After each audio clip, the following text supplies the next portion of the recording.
Well, hello everybody. Welcome to the show today. It is Comics News Today for the 28th of March. We're getting close to the end of it. And coming into April, of course. And for a lot of people around the world, that's the beginning of the business year. Of course, so over there in the States, I imagine you guys have to have your tax returns in by now. Hopefully, everybody was able to do that pretty easily. But today we're going to be talking about comic books, and we got a few interesting things to look at. Thank you for being here and welcome. Do go over there and hit that like button and share, please, so we can have as many people as possible in here with us chatting about the comics. I will go do so right now. Hopefully, you had yourself a really good day. I know for me, it's we've had some really rainy or threats of rain weather for quite a while. It's kind of unfortunate, especially seeing as tomorrow. Is it tomorrow? The day? Yeah, tomorrow. I am supposed to be going on a little bit of a sabbatical, I guess. Not really. It's kind of overnight thing. It's more of my wife's thing. But it would have been nice if we were going. It was nice and sunny, but I don't think it will be. Nevertheless, how are you doing, Thundera? I see you've become a black man again, which is good. I have, yes. I become Chris Rock after he just got slapped. Man, that's me. That's me That's now. That's who I've decided to be because I think the face he's making there is, well, it's just pure comedy. it is. It's just pure comedy. I'm sure he appreciates it, actually. Yeah, he's probably Uh, a big fan. yeah, no, and we are going to talk about it a little bit today. I do have a very comic book specific take on the slap heard around the Mm, world. But I guess it is something we got to talk about. I mean, because everyone and their brother is talking about it. It's become the event because war is so boring and everything. yeah, High yeah. tax prices and gas and inflation, all that stuff. Who wants to talk about that? That's not important.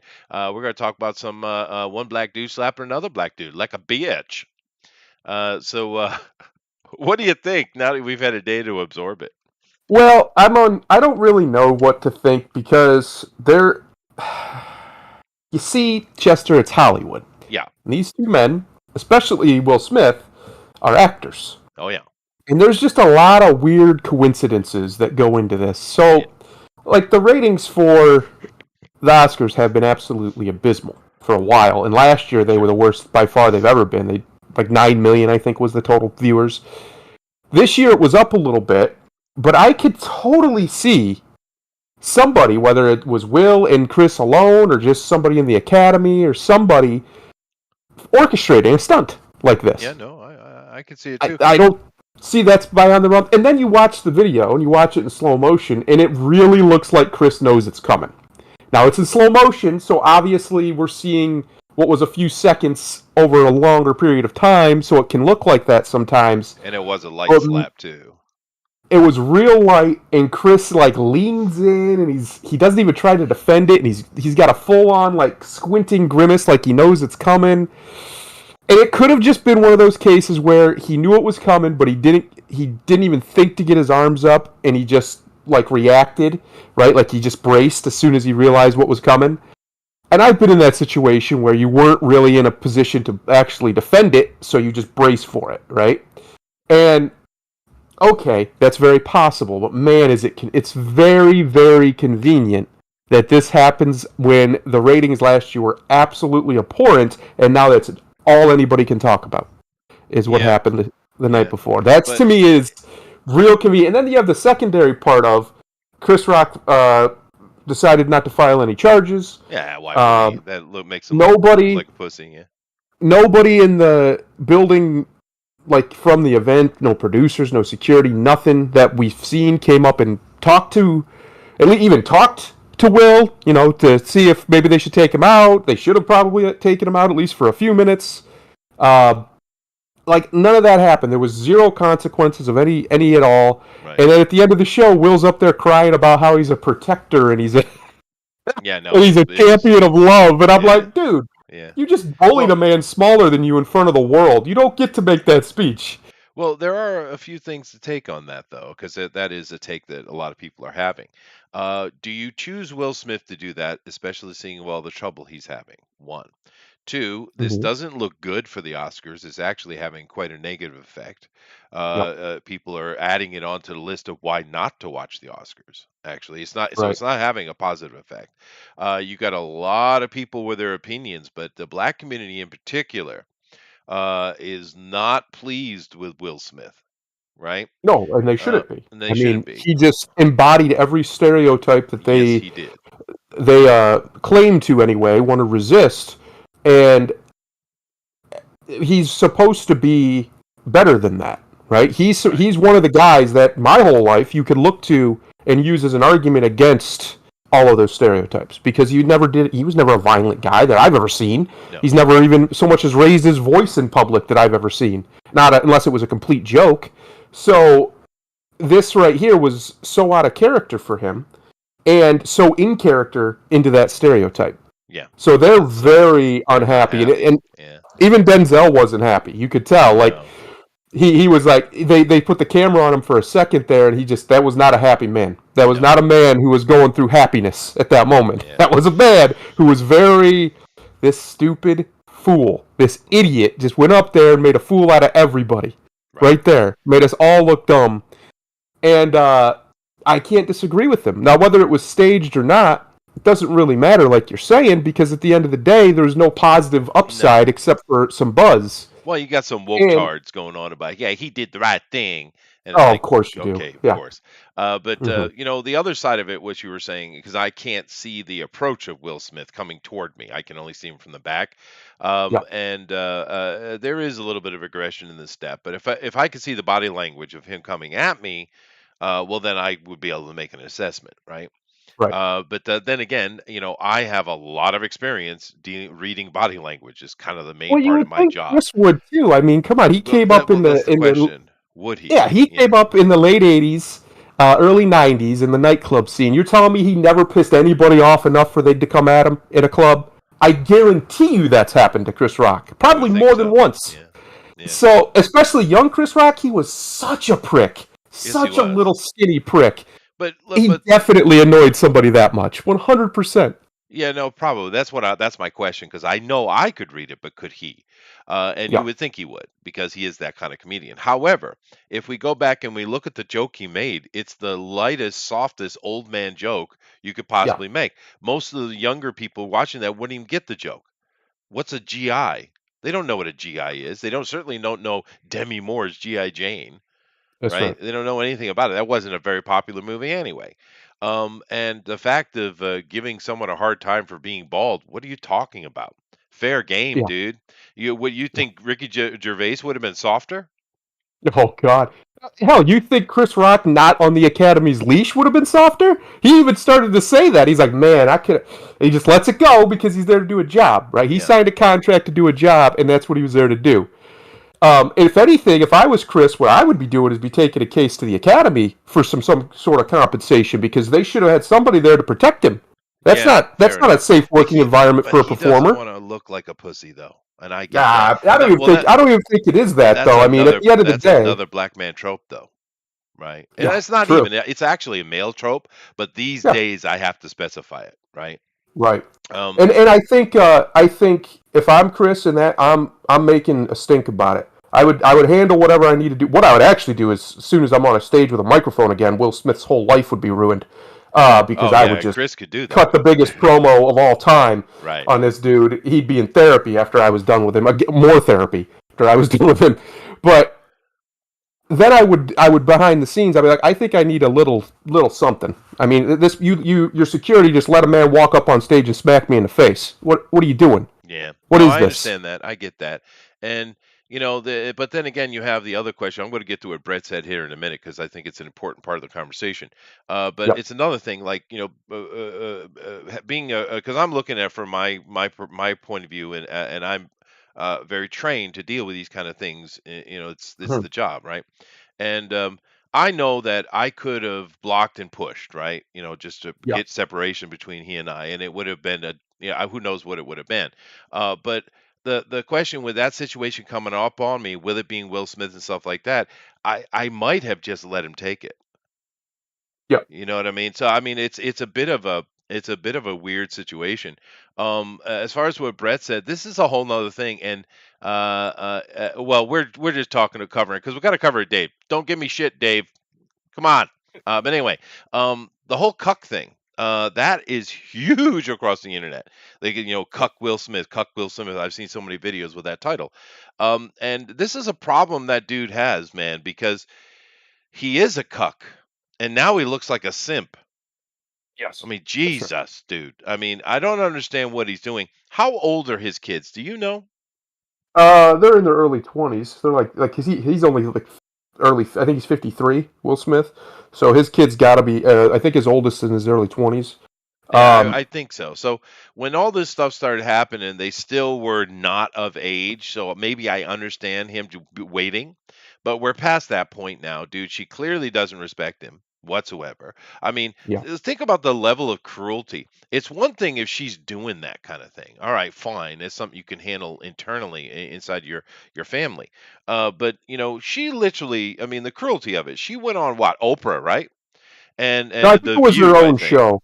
No, it was her own show first, if I Well, remember I've right. seen her It's just a talking with podcast. Oprah about it though. So maybe Oprah I was a think that was guest. after. I All think right, that that's was fine. after. But I've Yeah, seen her do that. She had her own show. I know she's been on The View talking about it as well, right? And yeah, all these women are just praising her for her absolute adultery.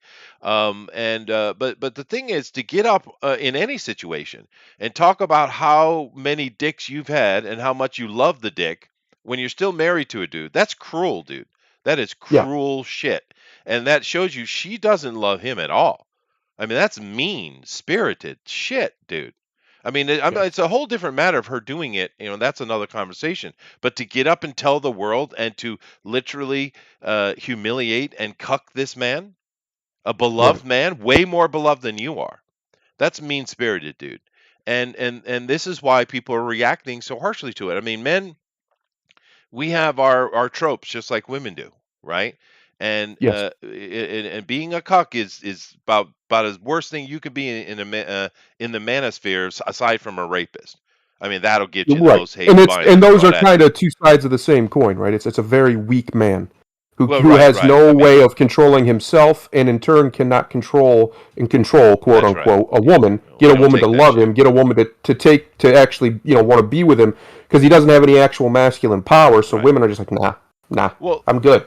let me drop a little bit of anthropology on you if you don't mind. Sure. Because we get this narrative these days that women in the past were just slaves to the men. They're just slaves, right? Yeah. Of course, it's Yeah. complete and absolute bullshit. Right. Let me give you an example of just what the British did. I mean, there's examples of this throughout the world, by the way. Okay. Hmm. In the past, how would men and women be treated as far as adultery goes, right? Now, if you're in a very harsh religious setting, a woman might get a mark on her body, like the Scarlet Letter. That might happen, right? And Mm. especially amongst Puritan Protestants and stuff like that. But what happens to the man, right? Now, if he's an adulterer, a lot of places around the world, he's not allowed to show his face in public. That's kind of the That's right. punishment. He's basically exiled from the community, right? But what happens if he's the victim of adultery? You would think he'd get some sympathy. No. And the way the British used to deal was like this: the humiliation of being adult, having your wife cheat on you, or just hitting you, or just disrespecting you, and everyone knows it. They would take the man, strip him naked, tie him backwards to a donkey, put a frickin' mask on his head and trail him around the town as everyone threw shit at him. Yeah, this is the women were slavery and had no freedoms bullshit. Yeah. That's an Yeah. extreme example. Men would get in many cultures around the world would be punished for their women cheating on them, That's right. Still to right? this day in some cultures around the world. Oh yeah. So I'm just Yeah. saying that this is a long time thing. It's how people think, and men, we don't react well to it. And Will Smith is absolutely destroying himself. And the thing with it is, he's getting older. He's having a harder time getting roles, right? Hmm. And the whole cuck thing's not going to help because it's all about, will this actor bring money to us? Will it bring attraction to us? It's not helping, and this isn't going to help him either. So I don't know what to tell you. He really needs to get up away from that woman because clearly it's tearing at him. Yes. Yeah. And the worst part about it is all this did is you have people out here saying it was, it was the manly thing to do. No, it wasn't. The manly thing to do would have been to, as soon as you had the opportunity, like 15 minutes later, when you were about to be on stage, because you ain't telling me he didn't know he was going to win. He had his whole family there. He had an entourage of 20 people were with him, from what I understand from the security. That's what the Yeah. security said. That's the main reason they didn't take him out, because they didn't know what to do. He had 20 people all over the building. It would have been And a remember, real it's not a problem. good movie. Yes. So he knew he was going to be on stage, or there was a big potential he was going to be on stage coming up here soon, right? He could have waited until commercial, told Chris, "Hey, come here, man. What the hell? Please don't make fun of my wife like that." And then when he's up in public, when he has the microphone himself, when he has the platform himself, he could have tore into Chris, Yep. Yeah, he just could have. ripped him a new one. He And could then have. guess what? Everybody's laughing. Everybody has a good time. Everybody finds it funny. Not everybody's out here talking about how much of a punk you are, how much of a little whiny little baby Yeah. bitch you are to walk up to a man that's 4 or 5, maybe even 6 inches shorter than you, probably about 50 pounds lighter than you, and smack him knowing he not only probably physically can't do anything about it, but professionally he can't do anything about it. Yeah. You're a punk bitch, is what And, you are. and Chris Rock looks fine in You're a this, punk by the way. bitch. Yeah, Chris Rock looks like a champion. He stood there, he took it, he did his job, he got the show right back on track, and that he did what he had to do.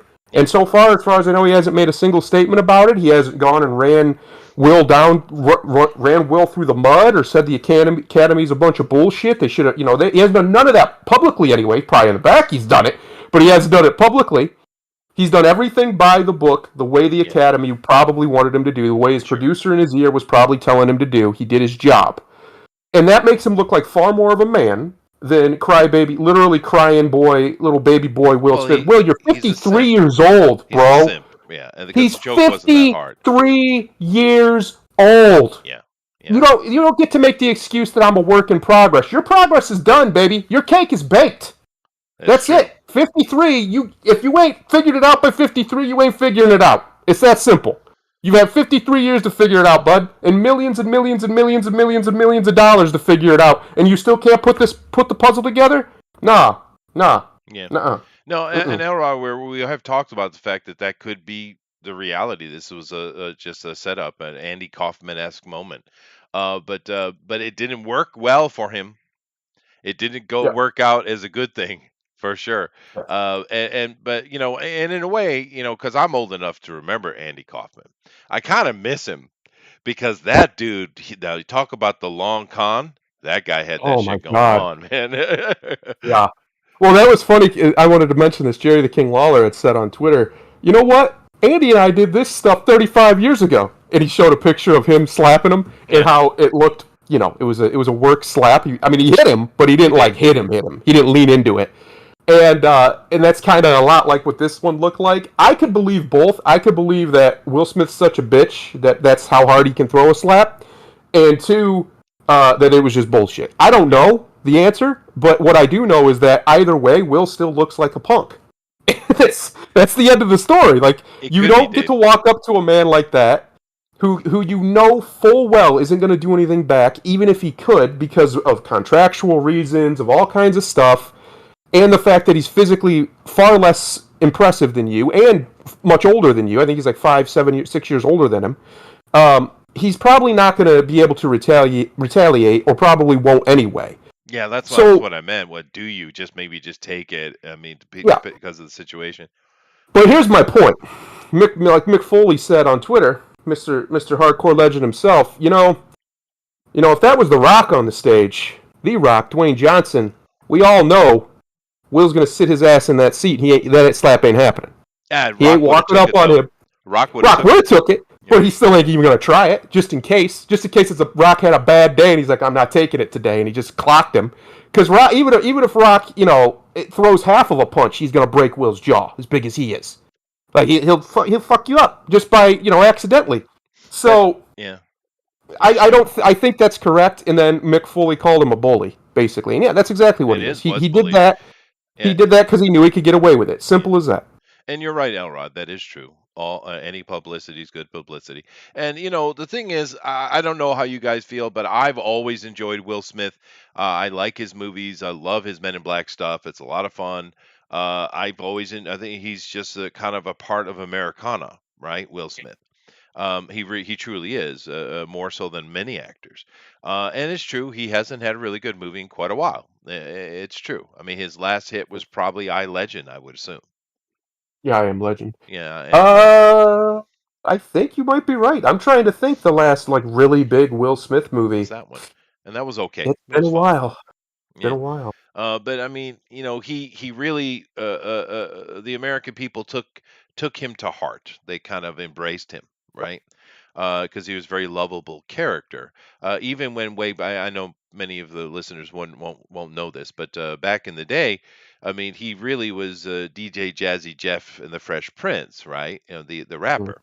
And he had some fun little raps, and that's the thing. He was a wholesome, fun, clean rapper. It was right. fun and the nice guy type of thing, and of course then the Prince of Bel Air, and et cetera, et cetera. So I wish he'd have more success. I think his idea of taking this dramatic role, because he can do it. I mean, Yeah, he can do it. absolutely. Is a good idea for him being an older man, Right. because I don't know that he can translate action over as well as some of the other guys. Like, for instance, Keanu Reeves about basically the same age, right? Maybe Keanu's a year or two older. But Keanu is doesn't have the acting chops Will Smith does, but Yeah. he has the physicality, right? Yeah. I don't know what Will's going to going forward. I don't know if this was real or not. Some of it makes me feel it wasn't real, but when he sat down and he's talking and he's almost trembling, that kind of rage that comes up in you, where you have Yeah. to, you almost want to tremble in the voice. That seemed real to me. Well, and here's the thing, right? If he was at his breaking point, a lot of people said he was at his breaking point because of all the shit his wife and him have been through, and his wife's put him through over the Yeah, last couple of years, yeah, and that's why he snapped like that. Okay, fine, I get that. That's one thing. But if he was near there, he should have just told somebody. Him and Chris Rock have been friends longer than he's been married to his wife. He could have walked up to Chris, like, "Hey man, just please don't tell any jokes about Jada tonight."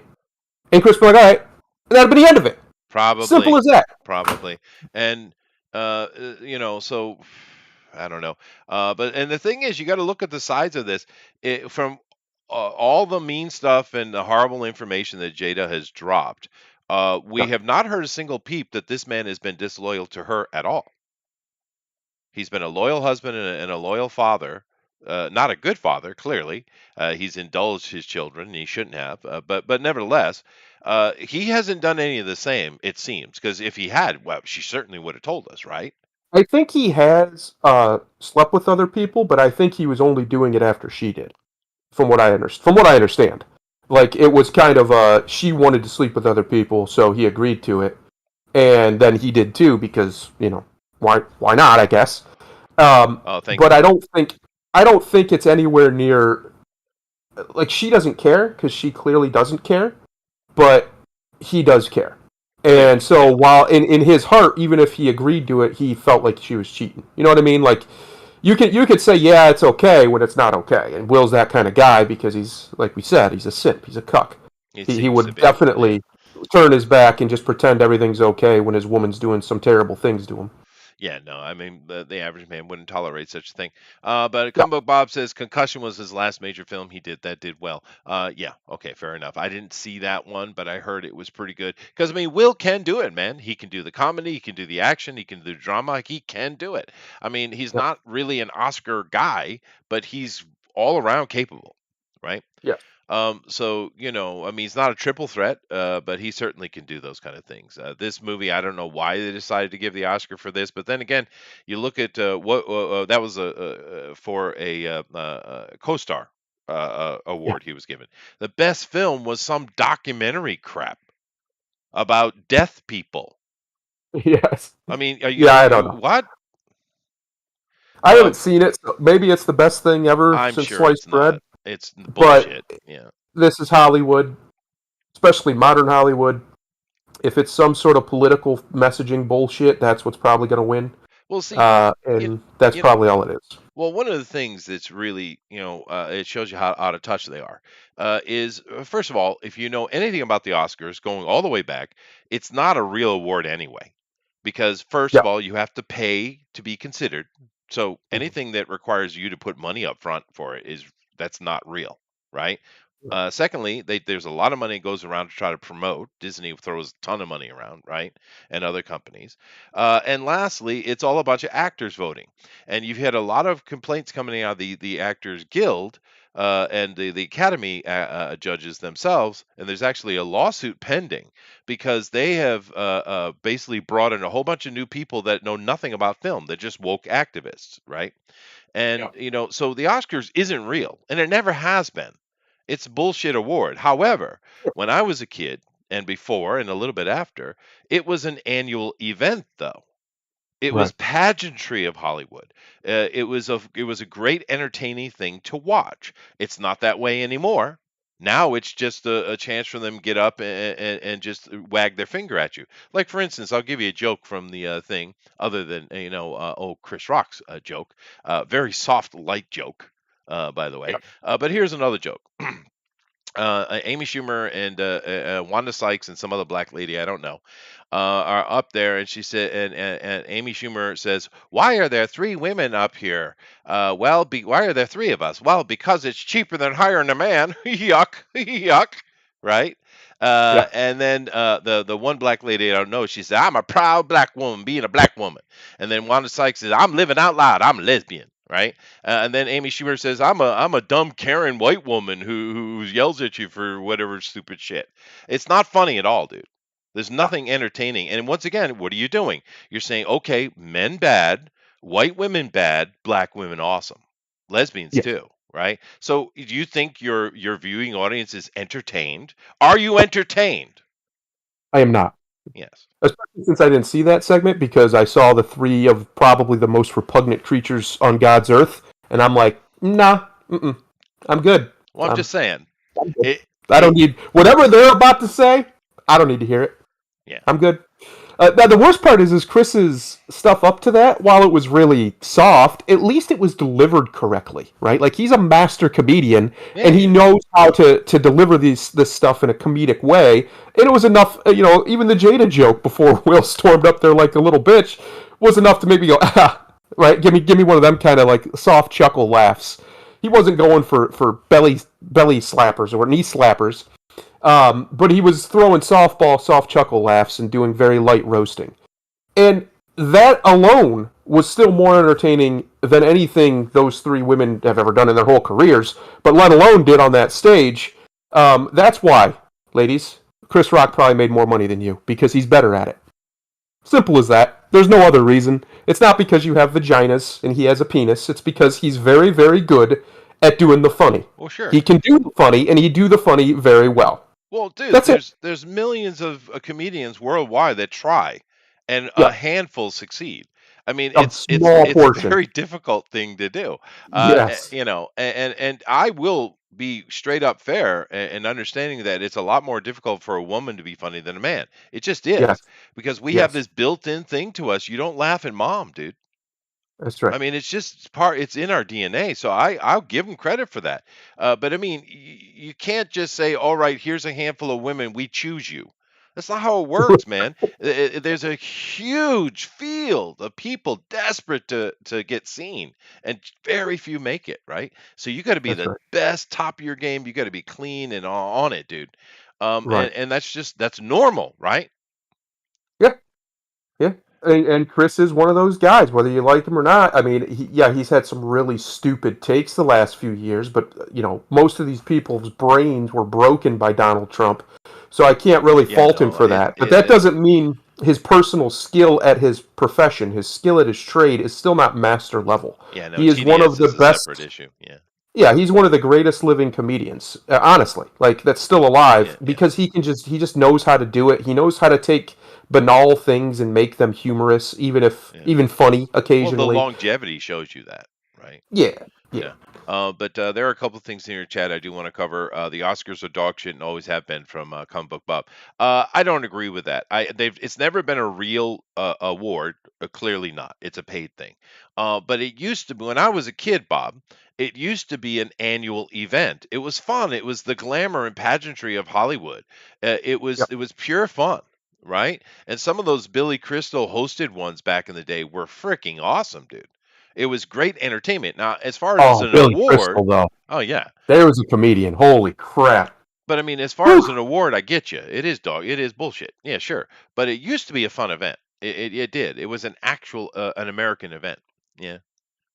I saw Let's see. somebody somewhere on the internet had said, remember few years ago they were doing the campaign about Oscars so white, and they were complaining that there was too many white people going to win awards or up for awards in the Oscars. So the next year they made sure to have nice representation and diversity. Uh, and I saw somebody say, "Well, now that the Oscars aren't as white, are we all happy that it's so black?" I was like, "Oh man, Oh, that's a see, good one. That's a good that's the one. whole That's a point." good one. That's a good one. Uh, now Elrod is saying we're missing some obvious stuff, and I get what you're saying, Elrod. I do. But here's the thing. I think it's a good example, like this whole current G4 debacle, right? Now, G4 Yep. back in the day, what more than a decade ago, right? 15 years ago, whatever it was very popular. But what was G4? G4 was a corporate shill show Mm, to sell video games, right? yes. And to make sure they got positive spin. That's the whole thing. It was a corporate shill thing where they put a bunch of money, had a bunch of jiggling tit girls up there to sell Yes, video sir. games. All right, fine, that's fine. And then they went away, and they decided to come back like what, November or October of last year. And Whatever it was. Yeah. but it's the same format. It's still corporate shill video game show, right? Right. Now we know the whole thing with Frostgren and her staged reading a monologue, and all that didn't help them, hurt them, right? And they basically evaporated and they're dead now. But the thing is, and this applies to the Oscars and things like it as well, because what happened in the interim? You had literally millions of channels pop up talking about movies. It's one of the most popular channels you can find talking about Yeah. entertainment. Look what the fuck we're doing, right? Right. And you have a lot of people now. We're just kind of having fun with our friends, but you have some people that have put up some pretty badass shows over the past decade, and that they do it all themselves. They don't need a team of writers, like Frostgren had said, which basically means, well, you're full of shit. You're just a newsreader, right? But these guys get up and they do their shows. They do all the work themselves. They play the video games. They do the review. They do it way better, right? And the same thing could be said for movies. You have a lot of film reviewers these days who do all the work themselves, and they put out really high production, good shows on YouTube. They do it better than you do, right? And this is one of the problems that mainstream media is having, and they're pushing back constantly against it because for them, it's all about their money and how they get their money back, and they're missing the spirit of it, right? And the Oscar Yeah. falls within in that as well. It's fallen, and I don't think it's going to get back up. Probably not. Yeah. Probably not. Yeah, no. I remember when I was younger, I had aspirations of being a director and an actor when I was real young, like high school, because I was very gifted at acting. Huh. Um, and I was the star of like all the plays and things in high school, and I did some stuff around here just to put feelers out. But I realized it's just not for me. It's there's a lot of groveling required to be an Oh, I actor, and bet. I'm not a groveler. So I was like, nah, I'm good, and I went and did other things. But there was a time when these kind of things I found I put more stock in it. I didn't really care about necessarily the ceremony and all the pageantry and stuff, but I always found it really cool, especially around the early 2000s or whatever, when somebody would win an Oscar that I liked, or they won it for a role that I liked. I was like, oh, that's good.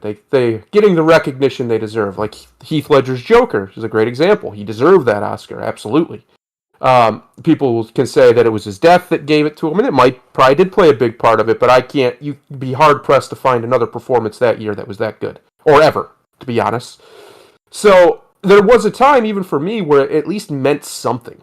It wasn't like this big deal, like oh my god, ooh, you got an Oscar. But it was like, oh, that's cool. And now it's just like, nah, it's all bullshit. These award shows are terrible. They're ridiculous, and the reason people watch them were various. But the main one, I think you were right. It was a night of elegance, It was a of gala. pageantry, Yeah. of yes, of this Glamour. of this supremacy of culture being expressed, Hmm. and that's just gone. It doesn't feel that way anymore. Maybe it's just because I'm older. I don't know, but it really doesn't feel that way Oh anymore. no, It because it is feels gone. Yeah. It feels contrived. It feels sanctimonious. Just all of it, from top to bottom. And I think people are just completely over it. And I think you're right. I think that has died off. And when it comes to like critiquing the industry, you have people out here who do it far better and far more genuinely than has been done in a very long time, like on YouTube and stuff. And I think that is a good thing. I think they've become so complacent and so aristocratic in the way that they view the world that they need a massive reality check. And I don't think they're ever going to get it, or at least they won't get it until it's probably too late or something comes up to Well, replace them. because it's our fault, right? Oh, of course, yes. And I think that's something that come up to replace them is already happening. I Yeah. think like somebody in the chat had mentioned streaming services and stuff like that. I think that's pretty much already that's it. That's the kill shot for traditional Hollywood. And I said this last year, and you guys gave me or 2020, you guys gave me all kinds of shit for it, but I was right. They want to move away from the theater model. The reason they do is because then they control all the money. They don't have to disperse anything to the theaters at all if they control the platform entirely. Right. So they want to move away from that, and they also know that a lot of people don't really go to events anymore. Like you can some musicians, yeah, they sell out big stadiums, but even ones that 5 years ago who are still all over the radio, still selling records on whatever, it's still their songs are still at the top of the charts. Even a lot of them don't sell out stadiums anymore. People just don't go to these events like they used to, largely because they can stream it. Why would I? Why would I go stand there with a bunch of strangers and deal with all the nonsense of the traffic and everything else and pay those ridiculous prices some of these guys charge and then have to pay to park when I can just sit at home, turn on my big ass TV and watch it? That's true. And that's happened here in Japan to an extreme degree. Yeah. Yeah, But I mean, you got another thing to take into mind when we talk about Hollywood, right? Hollywood's always been political, of extremely course. political. I mean, you go Of way course. back to the beginning, you got the Red Scare, which led into McCarthyism, which led into, all of the stuff that came in the civil rights movement. Hollywood has been on the front lines, yelling and screeching in their liberal voice since day one, right? However, Yeah, when you got on the Oscars, it was all about class. You didn't get for sure. all of this kind of political commentary on it. Even if you got anything, it was like some little subtle innuendo joke, right? Because they understand there's a separation. It's we're on stage now, we're performing now, right? We need to have them the public on our side because that means money in our pocket. They used to care Right. about that. Now it's almost as if they assume our money Yes. and Entitlement. that pisses people off, dude. Well, that's why people have checked out of the Oscars largely, and why people have just checked out of that whole culture. I don't, as much as I love cinema and I loved making, certain things and being an actor on stage and stuff. I don't need to. I don't need that in my life. If people want to take that thing and turn it into a platform for a political worldview or what, really anything other than just artistry, I'm good. Thanks. I'll go do other things. I don't need that in my life. And I think a lot of culture has become a struggle between what people thought they really needed to watch or needed to have in their life and what they found out they didn't. So like a lot of people stopped watching football in the NFL. It's not as popular as it once was, or at least it was for a long time. I don't know if Well, it's rebound back or not. because they pissed Americans off. That's But why. they pissed a bunch of Oh, people off. Grimlock's here. Grimlock's here. Shh, shh, shh, shh, Grimlock is here. They pissed a bunch of Grimlock, people off. on to the urban community, on behalf of Will Smith, I do apologize. Oh no. And fuck Will Smith. I'm gonna be honest. I was never a big Will Smith fan growing up, I and was. the one thing that he did that I always thought was awesome was Summertime. And once I found out that Rakim actually wrote that damn song, I cannot Summertime I cannot listen to that song and hear Will Smith's voice. I always hear Rakim's voice now and the when I hear that song. living's easy. Well, that's a Uh, classic too. The fish are jumping, and I the like cat the in Billy his Stewart. my boy hat. Grimlock put something I in the like the chat. Billy Stewart version of that That's song. Gershwin, dude. That's Gershwin. I like Billy Stewart's version. Yeah, well, you can like it all you want. Show respect to the I man. know it's. I didn't. I just said I like his because Have you nobody has ever sung it like Billy Stewart did. Hey Chester, do you know who Dutch Mantel is? Dirty Dutch Mantel? No. Well, he's a legendary figure in pro wrestling. He was a manager and a wrestler and things way back in the day, and he had a little bit of run more in the more popular eras, but way back in the day, right? And he's still around, and apparently he tweeted out, our boy Grimlock found it, it's in the chat here. People are emailing me asking if the Will Smith Chris Rock incident at the Oscars was planned, and he's like, really, people? This is what wrestling was built off of. Nobody That's knew true. but Will and Chris, and that's all that needed to know. But check out this photo, and it shows the photo of what I was talking about, how he's clearly bracing for this. Whether it's just because he noticed it was coming and for some reason decided not to block it, or he knew it was coming because they had set this up.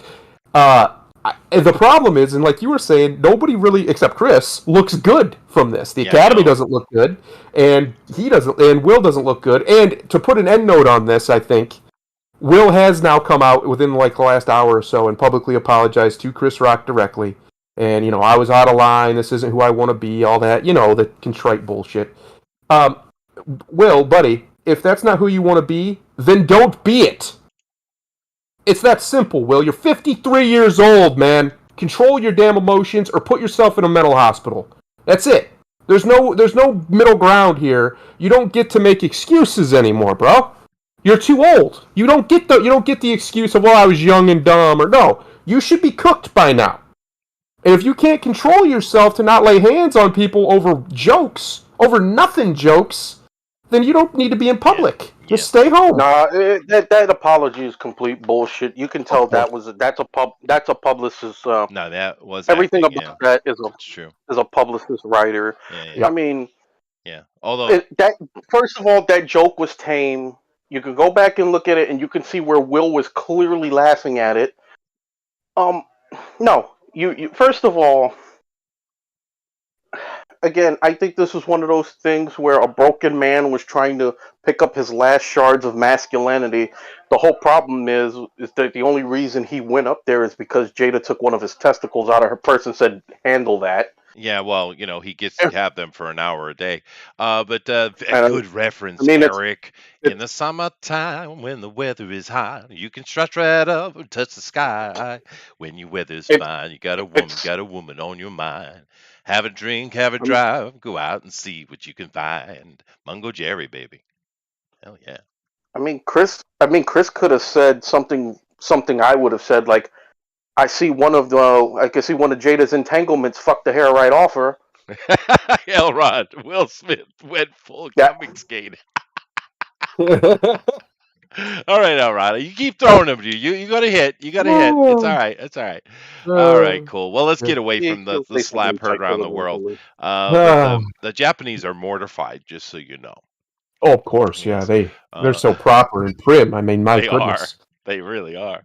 Even though they don't know that's what they're doing, that's what they are. Yeah. But they're like, oh, okay. Because Will Smith is one of those legend actors over here, right? Of course. Well, he is here too. I mean, let's be honest. He's been a household name for 30 years. Pretty much my whole life, everybody's known who Will Smith is. True. He's done nothing but disgrace himself, and that's the worst part about it, to be honest. Anyway, you guys ready? Yep. All right, here we go. Yeah. So let me go live here. Bring this back up, and then I'm going to get right into it. So you guys know I've been trying to do spotlights on comic book characters here on this comics news show, and I thought because I think I've kind of had a few female characters in and around the conversations of others, and then of course we talked about X-Men a little bit, but I thought we'd do a female character because there are some fun ones, and I thought we'd talk about the Unstoppable Wasp. Now, Wasp is a very interesting character, as Janet Van Dyne is her name.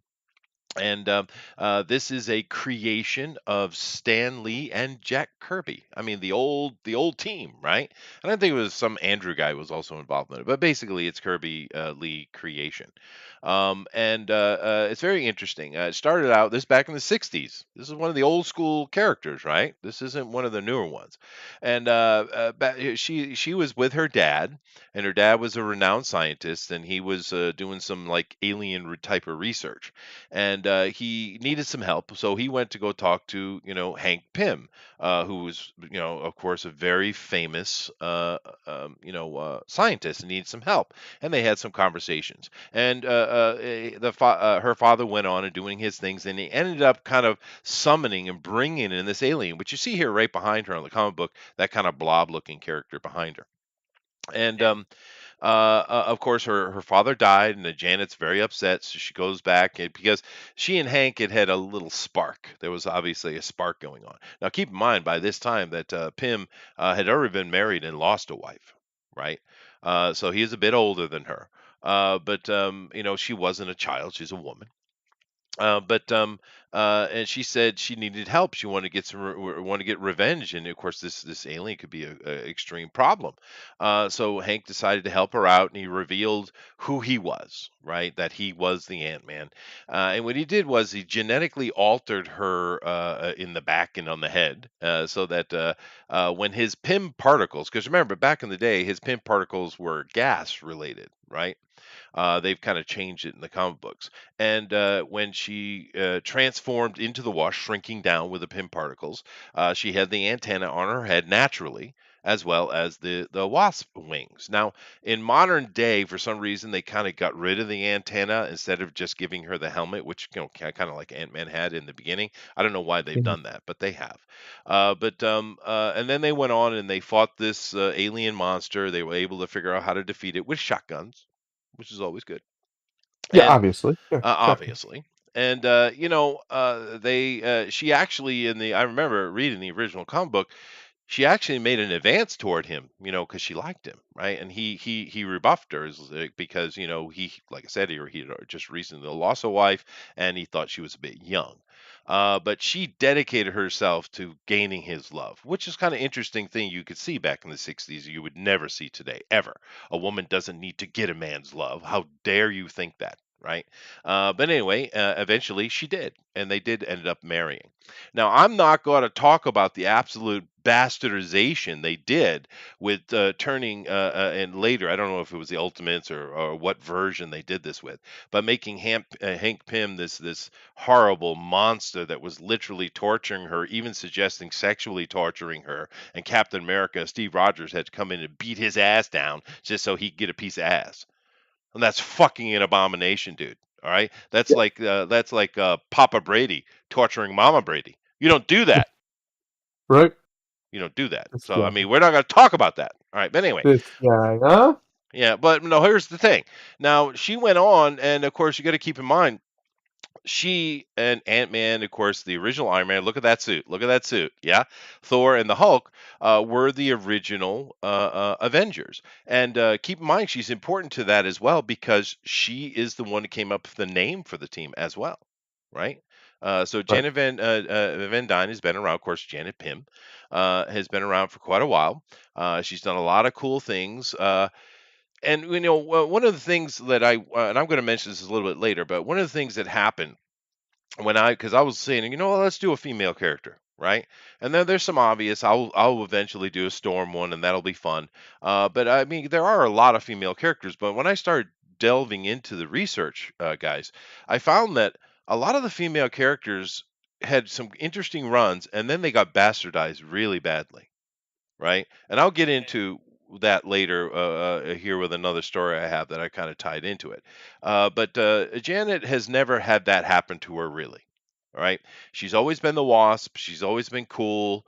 And now there are different renditions of her, of course. I mean, we certainly have the cute version which showed up, which is nothing wrong with that. There's nothing wrong with cute Wasp because she can stand on her own. She doesn't need Hank to be in her own thing. To be honest with you, I've always thought she was more interesting than Giant Man, right? He's kind of boring. Hank Pym is more interesting when he's in the laboratory, right? Yeah. But as a hero, she's kind of cool. She can miniaturize. She can even make herself big with the particles. But she's only done that a few times. Where initially she used the gas all the time, her body had absorbed so much of these particles that she could do it naturally now. She also originally had these bracelets on that would take her body's natural bioelectrical energy and transfer it into these wasp sting type of things. But over time, her body could naturally produce this as well. So she is more of an altered human rather than a tech character, more like which Hank Pym is. So she's become more like a kind of leaning toward the Captain America side, where he's physically altered as she is. But doing the cute version, I don't think there's anything wrong with that. She's kind of cool, and she's always nice. She's kind of nice, and she always wants to find the best resolution, you know. And of course, we have the not as cute version, but this is still cool, right? Yeah. And then of course we have this the more sensual one, which you can do a little bit. They haven't done a lot of that with Wasp though. Wasp is either just very heroic looking or cute. They've always kind of Mm. went that way with her, and that's fine. I don't have a problem. Then of course you have the movie version. Now, like I said, Wasp's been around forever. She had her own run several times. They haven't really messed with her so badly. She's always kind of been just the Wasp, right? But I'm kind of curious what you guys think of Evangeline Lilly's performance in that movie. Now, keep in mind that's not Janet Van Dyne. Mm. They are later versions, right? The daughter, and opposed to the second or third. I think it's the second or third Ant Man. But nevertheless, it's a version of the Wasp. What did you think Yep. about her in the movie? Um, those movies to me are. I know a lot of people love them. Like I think you really liked them, I Chester. love the first one. Yeah, Yeah. The second one with her, especially. I mean, they should have just made a Wasp I movie agree. if they were going to do that. Yeah, and there's no It would reason have not worked to. a lot better. Yeah, Right. there's no reason not to. She's a legacy character. She was Yep. created by the father of modern comics Yep. himself. It Original works. Avenger. Boop, boop, boop, boop. She checks all the boxes, and she's well known enough. Like if you've been ever around comics, you've at least heard of Wasp, right? She has at least that much name recognition, kind of like Iron Man was, right? He wasn't super popular necessarily, but pretty much everybody had heard of him, heard of Iron Man. Uh, she's kind of in that vein, maybe a little less so, but right in that same ballpark. And I think you could have done something really cool with her. Now, as far as her performance, it was okay. I think a lot of wasn't really on the actress. I think that's just what they gave her to do, so she did it. And she did it very well. I think as far as what she was told to do. Now, as far as the characterization, it just didn't move me. The Ant-Man and the Wasp movie, especially for me, was real boring. Yeah. It just didn't have. There never felt like there was serious stakes to it. There was never really something for me to get invested in, and it was kind of my biggest problem with a lot of the Marvel movies. Stuff just happens, and then other stuff happens to stop that stuff, and that's Right. that's what we got. There's no overarching super narrative. There's no moral to the story. There's no lesson learned. It's just we need these things to happen to get to this other thing later, so we can tie it back in to the big Avengers movies we're planning. Yeah. And that is just not well as Mr. Scorsese said. That's not cinema. That is not how you make films. These are not films. They're factory produced junk food. Right. And I think that's correct. So her performance was fine, I think, because it was what they wanted from her. Now, her as a person, I've seen some of the stuff she's done outside of acting and stuff. I actually respect her a lot. I think she's a pretty good chick when it comes to her integrity as a human being. The actress, I mean. Sure. So it's interesting how many of these people in these MCU movies are actually pretty decent human beings, right? Like if you outside of being Hollywood stars or whatever, actors or actresses, I'd say the majority of them are pretty good people. Like people you'd probably want to hang around with, people you could probably have, legitimate conversations with, and maybe even have friendships with. They're not, Will Smith. To do a callback, they're not that. They're not. They're not fake. They're not so fake and so phony that you couldn't have a conversation with them. And she seems like one of those people too. So I really appreciate that. And I like the character. I just don't think they did her justice fully in that movie, personally. No, they didn't. Yeah, I'll give my opinion on the movie here in a minute. But Grimlock, what do you think about the character in general? I like the Wasp. I think she's one of those characters. I think that Marvel actually could use more because, like you said, she was that optimistic character. She was like she was feminine, And she was and motherly too. that She wasn't the yeah, she had that. available Kitty Pryde, right? She was a married woman, and you respected her, right? Well, yeah, but even with that, like she still had like that girly aspect. Like she wanted to go, like she would, during their downtime, going shopping, Sure, sure. going out on a dinner date with Sue Storm or something Or like as that. She-Hulk, yeah, yeah. Yeah, or Jen. Jen, yeah, And but she had that optimistic attitude that everything's gonna be all right in the end, no matter the stakes kind of attitude. right. And I think that Marvel Comics in particular is kind of missing that, and her kind of character is kind of the reason. Going back to what we was talking about yesterday, why girls go over to manga rather than comics, because Right. you'll actually find more characters reminiscent of Janet Van Dyne's personality in Hmm. manga than you do in current comics. It's true. That's very And true. Yeah.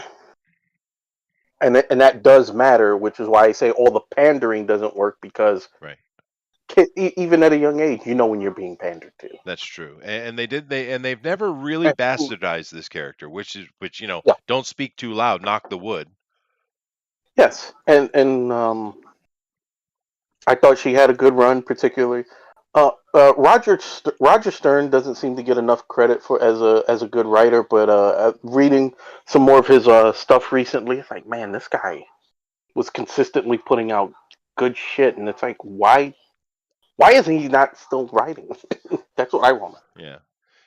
If Hail he's still Glacier. alive, I don't know if the man's alive or not, but Yeah. as far as the movie depiction, I was kind of I didn't have a problem with Evangeline Lilly. Like Thundaro said, I think she did good with what she was given. I would have preferred that it had been Janet over Nydia. I thought that you should have done it that way again, because of Janet's personality. I think you needed that kind of personality Sure. in the MCU, because there really isn't one, and there's room for it. Right. Yeah, Um, there's not at all a Yeah, no, that's matronly my like main point. figure. Yeah. Yeah, Yeah. and also, I think the first Ant-Man movie had a charm that the second one just doesn't. True. mm. That's The, 100% the true. second one, the second one is just so formulaic. Like the first movie, like you start with that movie where Scott Lang is not particularly a good guy. He's kind of like in a gray area where he's coming out of coming out of jail, wants to do good, but immediately somebody throws some money his way and he's back to the bullshit. Right. It's heartwarming. Yeah. Yeah. But seeing him go that way and getting into a world that was much bigger than the petty stuff that he was doing, Right. like you didn't really have that in Ant-Man and the Wasp. Ant-Man and the Wasp is, you could say, is just proof of the Marvel formula needing some vast retweaking. Yeah, no, and I think you're 100% right on that. They should have brought in the spirit of Janet Van Dyne, Yeah, because it would have been a different character, and that's what you want. and, And and you, yeah, I and considering that Hank is fairly old in the first Ant-Man movie, I can't see why you couldn't. right, I mean, there was, like you said, there was already a significant age gap between Janet and already. That's right. Yeah, yeah. I mean, yeah. Well, I mean, to speak on the movie particularly, the first Ant-Man movie I loved because it was lighthearted, heartwarming, just popcorn fun. It wasn't trying to be anything big. It was just a little old movie, and I appreciate that shit, right? And I love that movie. It's one of my favorite MCU. I know it's not for most people, but I really appreciate it. However, the and having Hank Pym being old, I don't mind that take. I don't mind that take whatsoever. But the character that they had Evangeline play here is not like you had mentioned, something that would have been different. It's just a typical tough. I'm a tough woman, stupid man, you dumb man, stupid man. I'll give you a piece every now and then. Stupid man. Yep. yeah, I mean, and that's who she was, and that's why we have all of them are yeah, like that. Why not make her different? Why not make They're her all the same. yeah? Why not make yeah. her nice? But that's Um, what I'm saying. I think Janet's personality, from what they had is real. I think that's really missing in not just the MCU but the comics. And it's the kind of person that was like, hey, you guys constantly talk about these female characters. Well, there's one you should be doing something with, but Yeah. like many of them you don't. Well, I mean, And because she has nothing but contempt for him. yeah, I mean, why would she end up with him? It doesn't make any sense. It's illogical. She has nothing but contempt for this criminal. She doesn't like him. yeah. Not to mention that Nydia, if I'm not mistaken, wasn't she supposed to be like a teenager? Wasn't she part of that? That part of Marvel where every 12-year-old was smarter than Reed Richards for like 3 years. Right. Yeah. Oh, No. Yeah. Sure. yeah. But them going older, I don't mind the whole age frame thing. I don't mind that. I don't mind Evangelina Lilly doing it either. However, in the second movie, I agree 100%. It should have been just called The Wasp. The reason why it didn't have any consequences, Thundera, is because Ant-Man was there. If you got rid of Ant-Man, he's on some mission, he's doing something, right? Maybe he does a cameo in the beginning, right? They're kind of housekeeping, as it were. And you Mhm. send him off, and the rest of the movie is her dealing with something. Maybe they're not letting her get in the suit. They're like, you're not ready, and she's being headstrong, and she gets in the suit. She runs into a freaking buzzsaw, but she's got to figure it out. That would have been a much cooler movie, Mm. right? Because she could have shown as herself instead of just being contemptible of our Ant-Man who's next to her the whole time. This is what killed it, right? And it's a shame because, like we said, this is a legacy character. She's an original Avenger. Yes. She deserves her own movie. And I think it would be interesting to have a juxtaposition, a counterpoint to the strong, headstrong, Mean, nasty, yeah. mean, nasty feminist icon woman, whatever you want to call her. That archetype that most of the women in the MCU, or at least the superhero women, are. To have like a kinder, almost matronly style Yeah. of presence, right? Someone who you respect because you don't dare disrespect, not because necessarily she could hurt you, but just because she has that aura of where she could command that Yeah, a because she good carries woman. herself like Just a that. good Yeah, woman, not and I some think one of the best pseudo examples, man woman. yes, one of the best examples I've ever seen in any movie at all of that type of archetype is in Gladiator with Commodus's sister. I can't remember her name off the top of my head, Oh yeah, yeah. where she has this commanding, almost imperious nature about her, but is gentle and soft with it. Right? She's not coming in there screaming at you or calling you all kinds of terrible names or anything. She just, the way her delicate touch just kind of commands authority. And I think they could have added somebody with the Wasp like that. They could have added somebody with that kind of character, that kind of aura. But then when it's time to get serious, can do what she needs to do. And that's a shame that they don't, because all the women, and even the one who kind of wasn't, which was Scarlet Witch, even she's become insufferable. Like they And she just always clearly don't was, know though. how to. Well, yeah, but she was a little bit better for a minute there, especially like through the Infinity Saga. That's But because then the now at actress the is confused. yes, but now she's so utterly contemptible as a Oh, person, it's going to get as a worse. character. It's going to get Oh worse. yeah. She is the new sorceress supreme. Be And we assured. could have had a complete counterpoint to that. Like, the men aren't like that. The men aren't one size fits all. Yeah, they're all pretty snarky, but that's a mostly a recent addition to them. Like, Peter Captain America wasn't snarky like that. Not really. He's not a quipper. That's just not who he is. And there was a great counterbalance between them in the first Avengers movie where Yeah. they're all arguing. All the dudes are arguing, and you can see their differences in their characters, You right? can. The way that they argue with each other. There's none of that with the ladies. They're all the same basic character. They have the same basic personality. They have the same like, oh, I'm strong. I don't need nobody else. I can do everything on my own. And it's just tired. It's played out. It is. Give one of these women some character Yeah. traits No, because besides the strong. yeah, the men ask for help, but the women can't. The only Yeah. actual female feminine character they had was Peggy Carter's niece, which they had Mm, as a love interest for Steve Rogers for half a second, right? yes. That was the only actual female. that I can think of, right? Because the Wakandians are certainly not feminine. Mm-mm. No. Mm-mm-mm-mm. Mm-mm. No. Yeah, Well, there's no, who is the just epitome of femininity in the MCU? There Like isn't. genuinely, who is it? There isn't one. No, no. no. And it's too bad because she Well, could have been. It could have been a cool movie. Yep.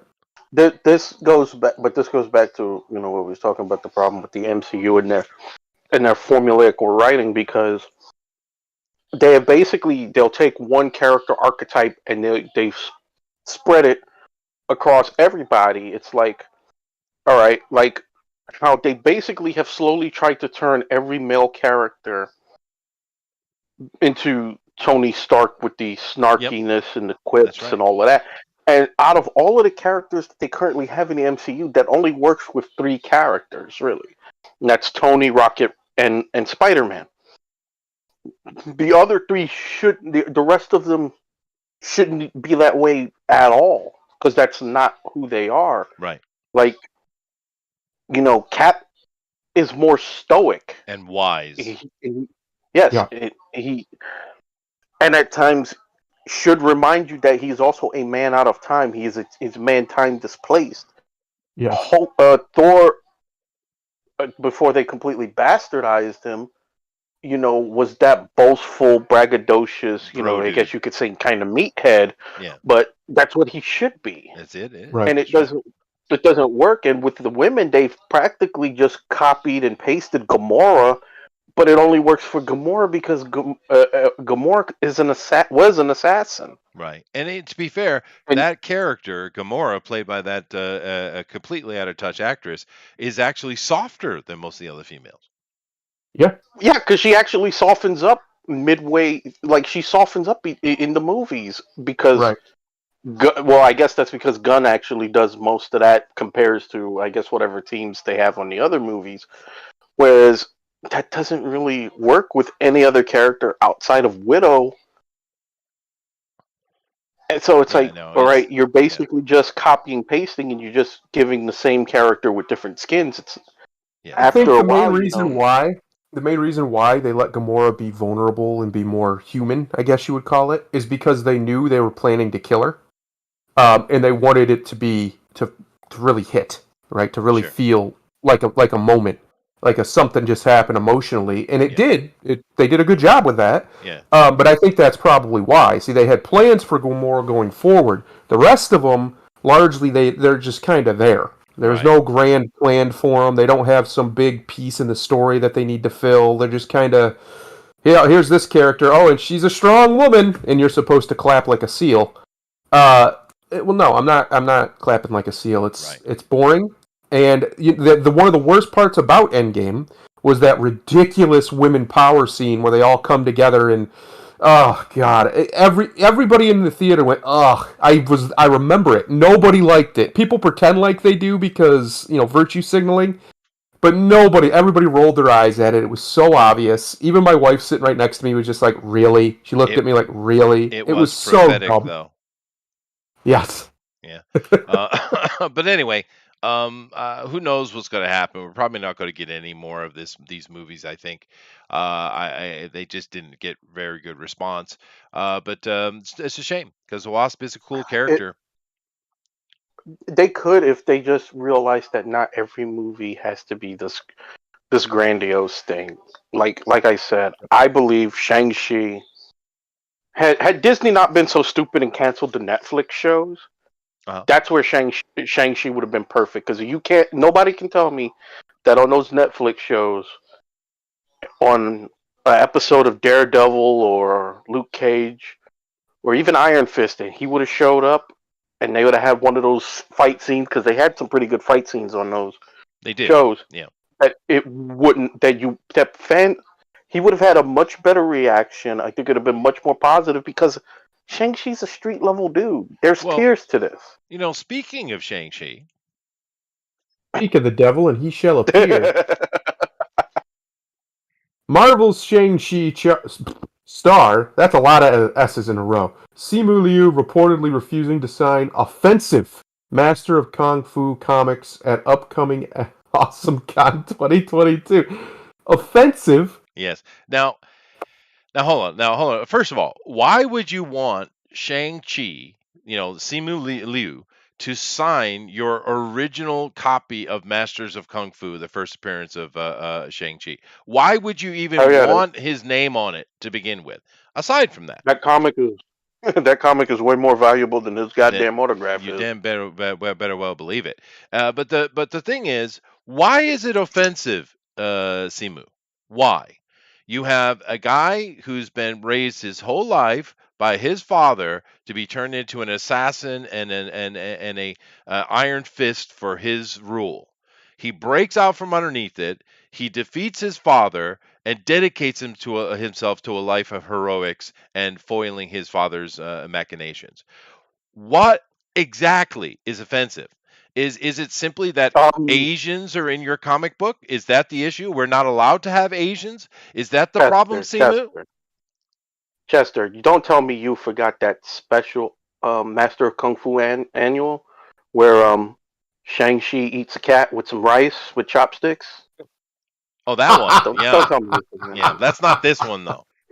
Yeah. But no, I'm serious. What exactly is offensive about this, Simu?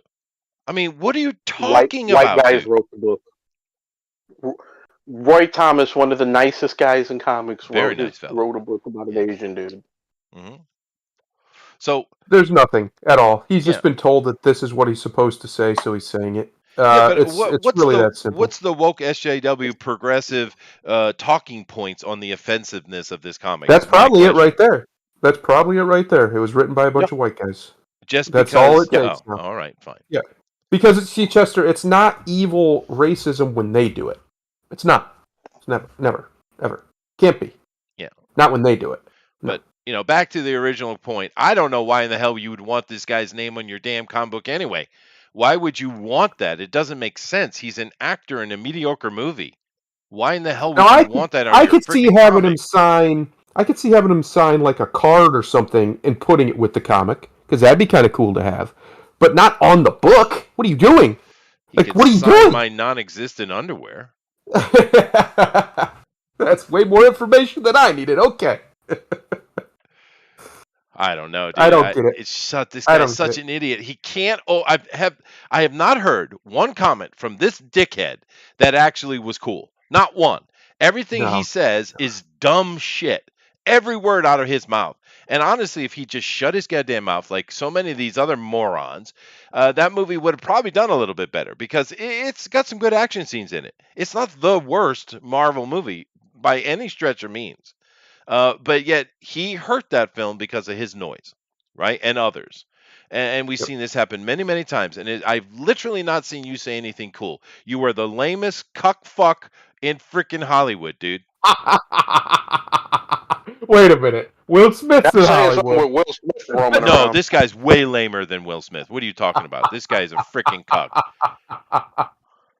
Oh shit! Well, Yeah, I will say no, this. he did shoot himself in the foot there. I think. I'll say this. I'm ready for them to just recast this guy because I'm just sick and tired of hearing him bitch and moan about everything. It's this is what entitlement looks like. People want to Yeah. talk about fucking entitlement. Extreme This is what entitlement. entitlement looks like. Here's a guy that 90% of the world never fucking heard of until he was cast into this movie in a franchise that up until just a couple of years ago was just throwing strikes Yep. with ease Didn't miss. Yeah. and wasn't missing. You get what could be an opportunity of a lifetime because I don't know how old he is to be 30 cast something. in this. Okay, good. So you could do this for 20 years, 20 fucking years. You could have this Yeah. opportunity that anybody in your demographic would fucking kill for. Right now, Sure. there's a guy who's probably doing gay porn just to get an audition. Meanwhile, you was handed this shit, and all this guy has done is bitch. I have yet to see Yeah. one article or one thing where this guy is not bitching and moaning about something. I would suggest that a doctor, have him go see a doctor and reach between his legs to see what genitalia he actually has, because it's awfully feminine Well, they're behavior coming probably out of this small. thing. Let's be fair. But no, you're right. I mean, he could do the whole somebody should Sylvester just Stallone thing, right? and get bigger and tougher and meaner and better the whole time. I mean, you could do that, right? It's like, dude. First of all, you barely worked out for this movie because I mean, most of the guys come into this thing looking jacked. You look like you look like you went to Planet Fitness a couple of times and got on the elliptical and said, "I'm ready." Dude, shut the hell up. You got into a great spot doing in a role that with an obscure character. I mean, Marvel took a D-list character and blew this motherfucker up like he was an A-lister. They gave him his own movie. And I mean, the movie is the definition of mediocre. I tried watching it. I got about 20 minutes in and was like, done. Yeah, no, the movie itself sucks, but the action scenes are pretty good. I can't stand Awkwafina. It's just. Oh no! I know some people say there's no reason to hit a woman. Yes, there is. Oh, sure, that's fair. That is fair. You know, but you always there's a rule. There's Sean Connery laid down the rule though. Here you got to keep this in mind. You never close your fist on a woman. Just keep that in mind. That's right. Well, I'm going to close my fist. I'm going to get a chair. I'm going to get a chair, and right between the shoulder blades, I'm going to do it properly. It depends on the woman. Because I've been around some big ass women out here, and I'm going to tell you right now, they're coming at me with a weapon. They're getting a fist. They're getting one. I ain't getting hit by that big bitch. I don't run into women bigger than me. Yeah, but I have run into women bigger than you, Chester. Link, though. I mean, that's true. I am the missing. I'm a Sasquatch. But all of that is true. All of that is true. And once again, Awkwafina shouldn't have been in the movie. Doesn't make any sense. She's in the movie. It seemed like they were trying to. Is there a love interest? Because it wasn't. It was more like brother sister. But it was supposed to be some kind of love. It didn't work at all. There's no reason for her to be in that movie. Just like Zendaya had no business being in the Spider-Man movie. She literally did nothing, but yet got confirmed for her awesomeness the whole time.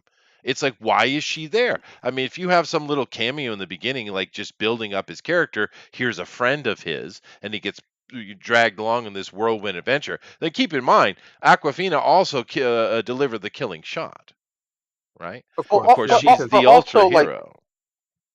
But also, like, somebody had made a point. I think I was watching Thinking Critical when they did a review on this movie. In what world does the so-called hero of the story see his sister get kidnapped and for 20 years does jack shit? Yeah, no. Makes no attempt to go rescue her, find out where she is. Right. Nothing. Yeah, how heroic do you look? It's like, I'd rather hang out with the ghetto Asian chick than go find my sister. Yeah, but he was sad, though, you see. He was sad. But yeah, no, it's stupid. It's stupid. Yeah, no, I know. It's not a good movie. It has some good action scenes, but that's it. But it has more to do for me with this idiot that has literally not said anything cool. Everything he said is just a whiny bitch. I mean, everything. It's almost mathematically impossible. He's basically, if there was an anti to like a James Dean in the world, this would be this man here. Yeah, he is like the anti-gravity. Yes, he's like the anti-gravity to the James Dean's gravity. He is, every time he opens his mouth, it's the opposite of cool. Yeah. Whatever the cool thing would be to say or to do, he does the other thing. Another one. Every time. Rock Hudson, cool as shit. Gay man. Yeah. Well, Bronson wasn't, but Bronson. No, Bronson was another one. No, that's a man takes his shirt off and women just puddle up. Oh, it's over. You might as well just be like, yo, I'm not married anymore. Yeah, go have fun. Yeah. Have you ever seen Bronson shirtless? That dude is ripped. Yeah, and he wasn't even like a big bodybuilder or anything. No, he was just naturally better than you. That's it. Dude. But anyway, you're a moron. Shut up and go away. Yeah. Amen. Okay. We need some funness. Here it is. We do. This is funness. Rumor: PlayStation may soon announce new Marvel games, including Daredevil, Punisher, and Captain America. And I love everything you're telling me right now. Now, if you could give me a solo Thor game, I'd be happy. But otherwise, I like everything you're telling me right now. All those characters would make fantastic video games. The only problem I have with the Punisher is that would need to be a mature rated game, and they're not going to do that. So just don't make that one. You remember please? that old Don't. Wolverine game way back when that was Yeah. just freaking balls Origin to the wall? Oh my god, dude, that game was badass. by Uh, yeah yeah, by Activision. yes, Remember it we was really was talking good. about Yeah, yeah. yeah, yeah. Well, I mean, let's talk meta on this for a second before we get into the actual options here. Because let's take a look what's going on with Marvel-based video games. All right. So what do we got? We got Marvel Avengers shit the bed, and it didn't shit the bed for any wokeness either. It just did because they put out basically a team fighter game that had no real content, and they tried to dribble it to you in DLC. They screwed up. They screwed that up, Well, and they screwed up forcing you to play with Kamala Khan too. So well, and then that's of course you had the Kamala Khan thing as well, which was another issue. But to be fair, they didn't do her woke though. If you don't know who she is, she's just some character. You don't really know. no, but Uh, it was so unnecessary. it was, Again, going back to what we was talking about, how the hell does Janet Van Dyne not fit that role? and it would have been The perfect role for of Janet. reassembling the Avengers. Yes, How the hell does Janet Van Dyne not fit that role? or She-Hulk. You know, Jennifer She Hulk, Walters would have been a good choice too, and that's a big beefy character you Monica can have fun with. Rambeau. Since Monica as well. Yeah, yeah. I mean, but uh, but fair enough. They screwed this up. They dropped the ball, and it was an abysmal failure. And unfortunately, because if you went and played the demo like I didn't buy the game. I did play the demo, however, and overall, it kind of had some fun gameplay. But they just screwed it up, right? So that's point one. Point two, Guardians of the Galaxy game actually was pretty good, and the critics liked it as yeah, well. But it didn't sell anything. No. It's a bomb, an unfortunate bomb. It's kind of like the King Arthur movie that came out with the guy from Sons of Anarchy. What was his name? Yep. Um, I know is damn it. And that's kind of the problem right there because that movie bombed so hard, nobody knows yeah. that kid's name. Well, they did re-release well, it, and hopefully it's doing better. Because that is actually a great movie. That's a It is. great movie, dude. Go watch It's that. really good. Yeah. But Guardians it did underperform, and it was mostly way, because yeah. unlike it got no real promotion behind it. I mean, Well, to I be didn't even know fair, it was coming out. it looked kind of weird. It sounds like it, it was a really good game to play, and it was actually well done. But I, it kind of looked weird. I watched people stream it because I had my reservations about it. But as far as like those guys whoever was on the development team of that game, they did their homework. Yeah. And I say they captured the essence of the first Guardians movie in that game because, all right, you know how the soundtrack was a huge part of the Guardians movies. So Of course. there's just for example, there's an area where the Guardians are getting attacked by these like alien dogs. They're just rabbit coming at them. What's the music playing in the background? "Don't Worry, Be Happy" by Bobby McFerrin. It's like these motherfuckers. Yeah. Like, Well, these guys get it. and I think James Gunn does that best of all. He really understands music as far as a interaction with your what's going on the screen. He does that well. But yeah. And So they had a okay, really but that good movie story. that game didn't do really well. I don't remember the Punisher game, Brett. Although it sounds awesome. I don't Oh remember. yeah, they had one when the Thomas Jane movie came out. There was a Punisher game. Yeah. But he really seemed to enjoy that. Brett did. But anyway, okay. So we got that. We have a game that just didn't really deliver what it should have. Fail. We have a game that did deliver what it should have. Fail. Then we have Spider-Man. We have the original Spider-Man that came out. Now that's through Sony Entertainment, I'm assuming, right? Hmm. And or is that Insomniac? Yeah, it might be Insomniac. But anyway, first one, big hit, and it sounds deserved. People really enjoyed it. It seems to be a really good game. The DLC, not as much, but still, it seems to be fairly positive. It's not a negative response. And it made money. All right. So we have, and I don't care if I'm sure you have different companies making things. That's not the point. So you have two failures and you have a success. And that's certainly going to curb their enthusiasm, right? Because it's all about making money in the end. So now let's get into what they're talking about here. The Daredevil game seems to be the most likely because you had this guy come out and mention it and then he instantly was forced to retract it, and they've done everything they can to make us think that, oh no, that don't happen. Don't look over there. Don't look over there. So that's happening. So we're getting a Daredevil game, and it makes sense because that's such an easy replacement for Spider-Man. You can do they move in very similar ways. Yeah, So a Daredevil game should be a little harsher, less cute, less a little Peter-ish, darker, a little a little darker. darker. Yeah, It should carry more religious themes in it. But I think we actually are getting a Daredevil game. And what do you guys think about that? I love that idea. I'm not a big Daredevil fan, but I'd play the shit out of a good Daredevil game. Uh, the main reason I'm not, and I've said this before, the main reason I'm not a big Daredevil fan is because he always came off to me as lesser Spider-Man, and that's probably just because I was such a huge Spider-Man fan as a kid. But I'm sure if I read Daredevil stuff now, I'd love it. Well, Being he's so older, different, though. The comic is so different. I know, but it's in New York, and he has very similar, like you just said, he moves very similarly to The Spider-Man. They movement, both yeah, wear this one-piece suit yeah, that is the same, like both red, and like there's just a lot of weird similarities that and they interact with each other, and they have similar villains, sometimes the exact same villains. Like sometimes, yeah. there's a lot of stuff where there's very similar, and I just liked Spider-Man better, especially when I was reading comics I was younger, so he Right. resonated with me more. Oh, I get it, but I Um, mean, do keep in mind with but Daredevil, him and Foggy and the whole law thing is kind of a very different. yes, I would love a good Daredevil game because I really like Daredevil, the idea of Daredevil. I like the whole. First of all, his name's cool. Daredevil's a good name, and second of all, I really like his. I like his look. I've always loved that red Daredevil outfit. It looks sick. It's one of the It best does, superhero costumes there is. yeah.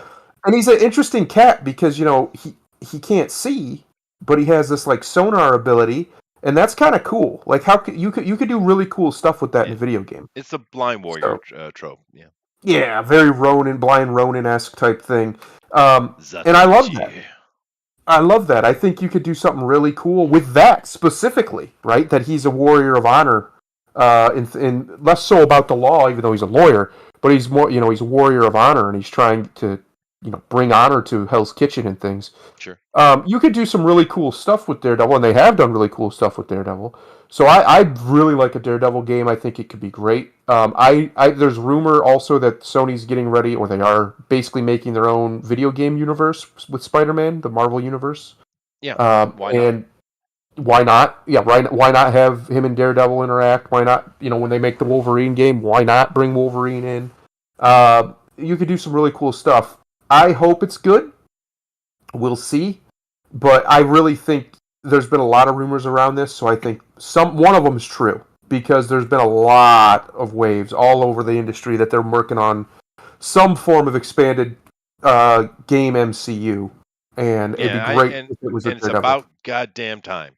Yeah, I'm going to save Devilish's comment for a minute because it's a good one. I wanted to save that for last, but I will mention Adrian's. He's mentioned why not Daredevil and Punisher together, dude? Why not Marvel Knights? yeah, Why not a yeah, really it'd be cool good. Marvel Knights game? But anyway, what do you think about Daredevil? There, Grimlock. I think if done right, you have an opportunity to do something because, like you said, even though there is a lot of overlap with Spider-Man and Daredevil, for basically they're in each other's backyards, basically. Yeah, But Daredevil being a grittier where Spider-Man's world is a bit more bright and colorful, you can actually go that gritty direction with oh yeah, Daredevil. I mean, if you really want to go with a crazy aesthetic, you can do like maybe like a black and white kind of thing, or because like film noir look. You could do that. Yeah, yeah, or make it more reminiscent of Arkham City, or yeah, I would say Arkham City, where in terms of combat, because Daredevil, while he has super, I guess you could say heightened abilities, his abilities are nowhere near what you could do physically with a Spider-Man. So working within those kind of limitations, where you can make you can have these combat scenarios right. where his sonar comes into play, Oh, his they'll batons definitely. come into play. The sonar would definitely be part There's, of the gameplay, dude, without question. Yeah, I mean, there's meat on that bone. I mean, there and you is. can definitely you can make a Punisher like the Hitman of your universe, Hmm. because that's essentially what he is. And where Well, you can go all out with that. I well, mean, yeah. I mean, we mentioned Marvel Knights, but I kind of in my brain, I'm starting to think, well, how about just Marvel Noir? Right? Because he's going to play into I mean real noir, not this fake ass noir shit we see everywhere. You could do that with Daredevil. You could really do that with Daredevil. But what if they just did a Marvel yeah, noir game and giving you access? You have to unlock characters and stuff like that. That could be a lot of fun, dude. But it's a shut up and take my money kind of thing, because exactly, yeah. I did love the noir line. Um I kind of wish they'd go back to it, but I don't know who they would have write it that I would be confident in doing it, Ma, you'd because have it's to not get just someone enough. good. Because it's not just enough to have superheroes in a setting. Somebody who knows that setting and can write that setting, give that feel. Hmm. No, I agree. So And keep in mind, nowhere in this conversation is Kamala Khan, so that's a good thing because that would be a devastating move. However, I'll just have to go back up because this is the only really good pictures at the top. But all right, let's move on now. Punisher. I and well, let's go ahead and throw in Devilish's comment here with the you know what? Wolverine. I'm gonna go complete pothead on this. You could probably even do a Kamala Khan noir, where if you change some, where you could totally change up some She's an aspects about her amputee. That and would make be her good. far more interesting. Yeah. Yeah. No, no. Shut up with the No, you Kamala Khan okay? for a moment. Shut up. Shut up. Wait. Hold on, hold on. Let me throw this at you. You know, in the noir movies, you would always have like that little kid selling newspapers on Fair. the side, like, and there was always like some crime. Yeah. You could have a story based on Kamala Khan just being a simple, little newspaper kid and stumbles into some big shit. So a waiting victim. I get it. I get it. I'm on board with that. Hey, hey, Yeah. it's Yeah. better than just being a superpower fanboy where everybody just validates her in spite of the Yeah, fact no, she I doesn't hate that really shit, do man. anything. Let him earn it, man. It's dumb. But anyway, let's move on here. Yeah, So Punisher Wolverine. Let's throw this in the same concept. Now we mentioned Marvel Knights, great idea. Marvel Noir, probably no one's thinking about it. Hopefully my voice carries. But Punisher and Wolverine, I think, fall in the same thing. We mentioned I didn't play that Punisher game you guys are talking about. It sounds cool. The Wolverine game was freaking badass and bloody. It was is as it should be. Now, Insomniac is making Wolverine. We watched the trailer here, and a possible Punisher game. Do you think it's possible in this day and age we will get an actually appropriate Wolverine and Punisher game? Do you think that's even possible? Well, no.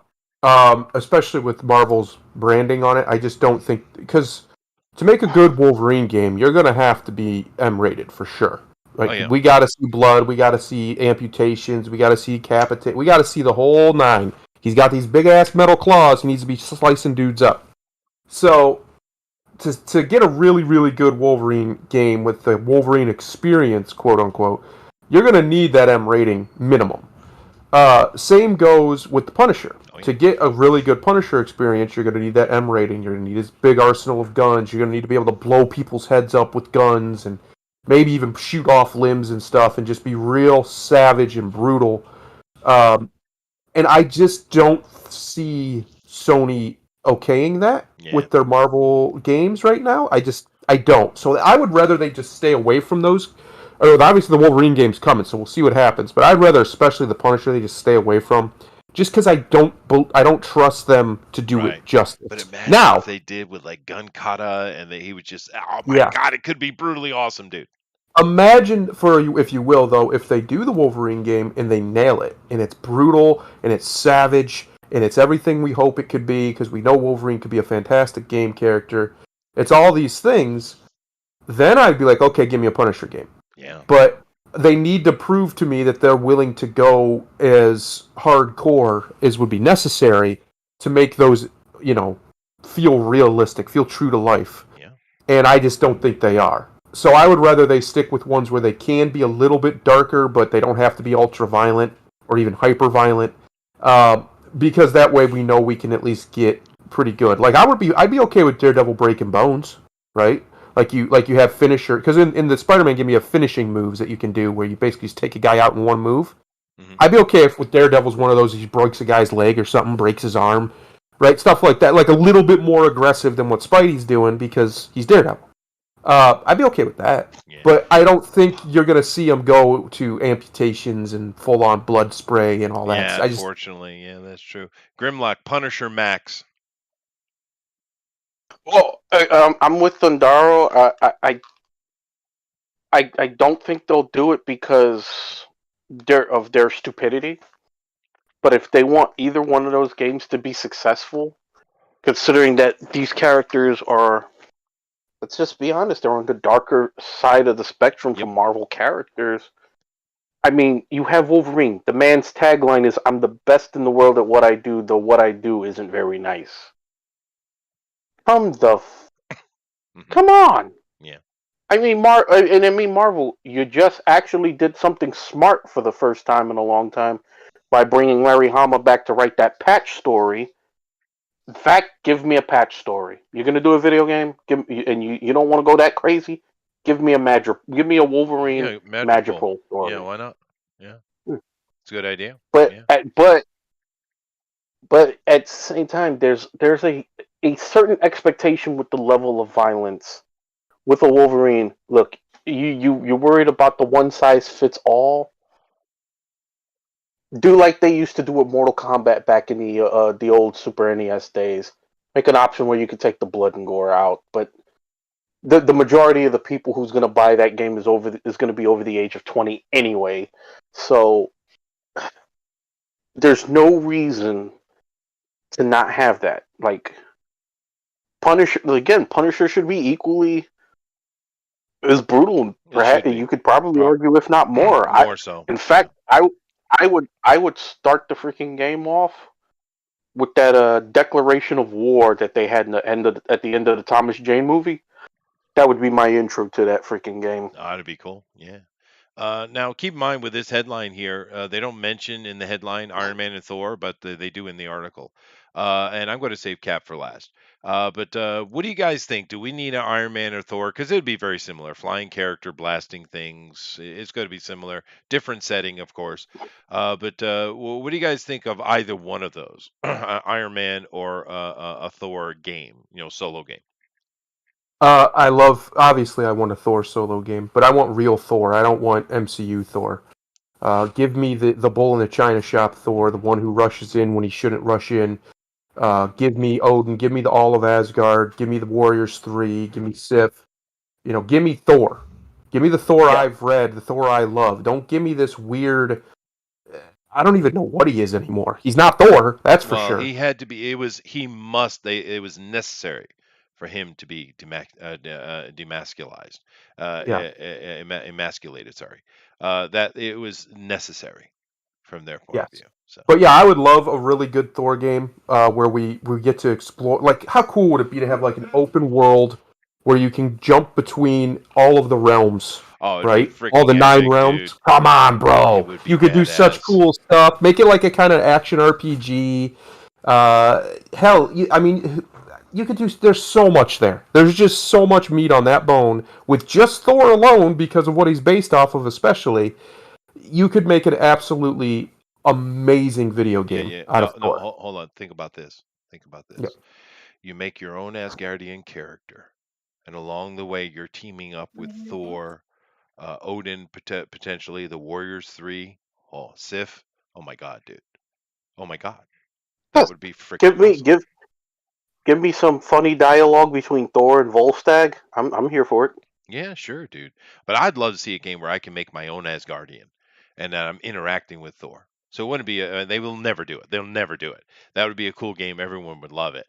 But they will never do that shit. But I would take a Thor game over Iron Man any. I would love the same.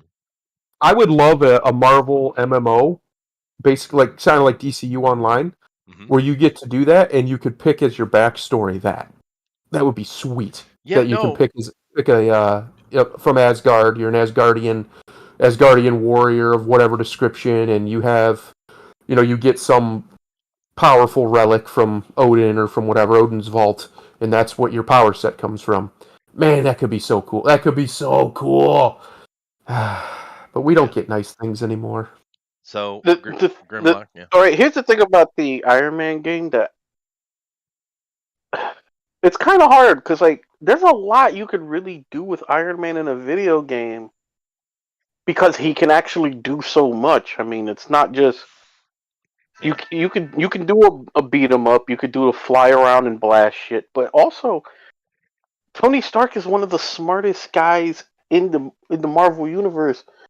You could also like make it to where where you're gonna have to figure some stuff out. You're gonna have to figure out some puzzles or figure out some kind of a problem. Kind of similar to like what they did with Spider-Man. Like I saw that part. They had like a couple of areas where Peter had to figure some things out. I think Iron Man is kind of hard to just put into that one basket because you could really do a lot. I would like to see a creative group of people take Iron Man and give you a little bit of aspect of everything because for one, he's got like 100 different armors. So wouldn't it be cool like if you had a scenario where you can't just use your base armor going into this and but you don't have but the armor that you need hasn't been created yet. Yeah, no, I get your point, but You I mean, gotta- let's be you know, honest. gotta An figure Iron it Man out. game is just gonna be a collectible game. Collect all the suits. That's all it's going to be.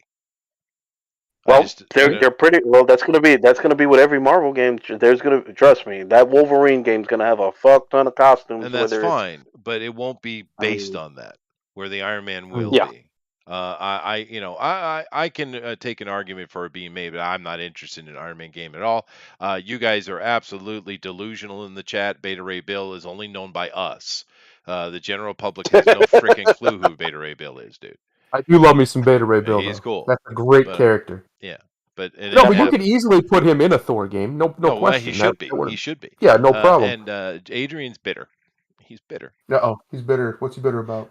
He's Yeah, the only- You know what? I would be fine with her being unlockable in a Thor game. sure. I'd be fine with that as long as I get a Thor game. Mhm. A proper Thor game, pick one of the great runs, whether it's Jurgens or Simonson, and just do the stories from there, adapt them, put them in the game, and let me play them, and let me go through all the realms. Because in the movies, he goes to like 3 realms in all the movies. Why? Well, there's so much more out there we could do. Yeah, and some Blastar. We need some Blastar up in there. The Enchantress, Yeah. Executioner. Yeah, no, it'd be a fun game. But it's unlikely we would get that, unfortunately. All right. Well, let's deal with the elephant in the room. Yeah. Captain America. You can make an absolutely epic Captain America movie. You could. Game, yes. Game. But will they? It depends who's doing it. And now here's the problem: if these are all coming out, who's actually making them?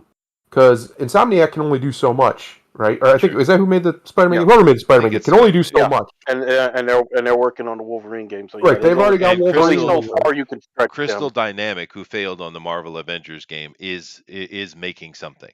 They are making Yeah. something. Well, My point here's is you can only stretch Insomniac so far. They've got the second Spider-Man game that's supposed to come out next year. The Yep. Wolverine game is coming out sometime after that, I'm assuming.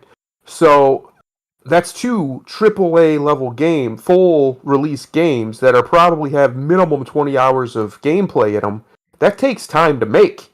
So there's only so much they could do, and honestly, I don't trust anybody else under Sony's brand to touch these Marvel games because Insomniac's the one who showed me they can do it. So why would I want anybody else near it if Sony's going to do it?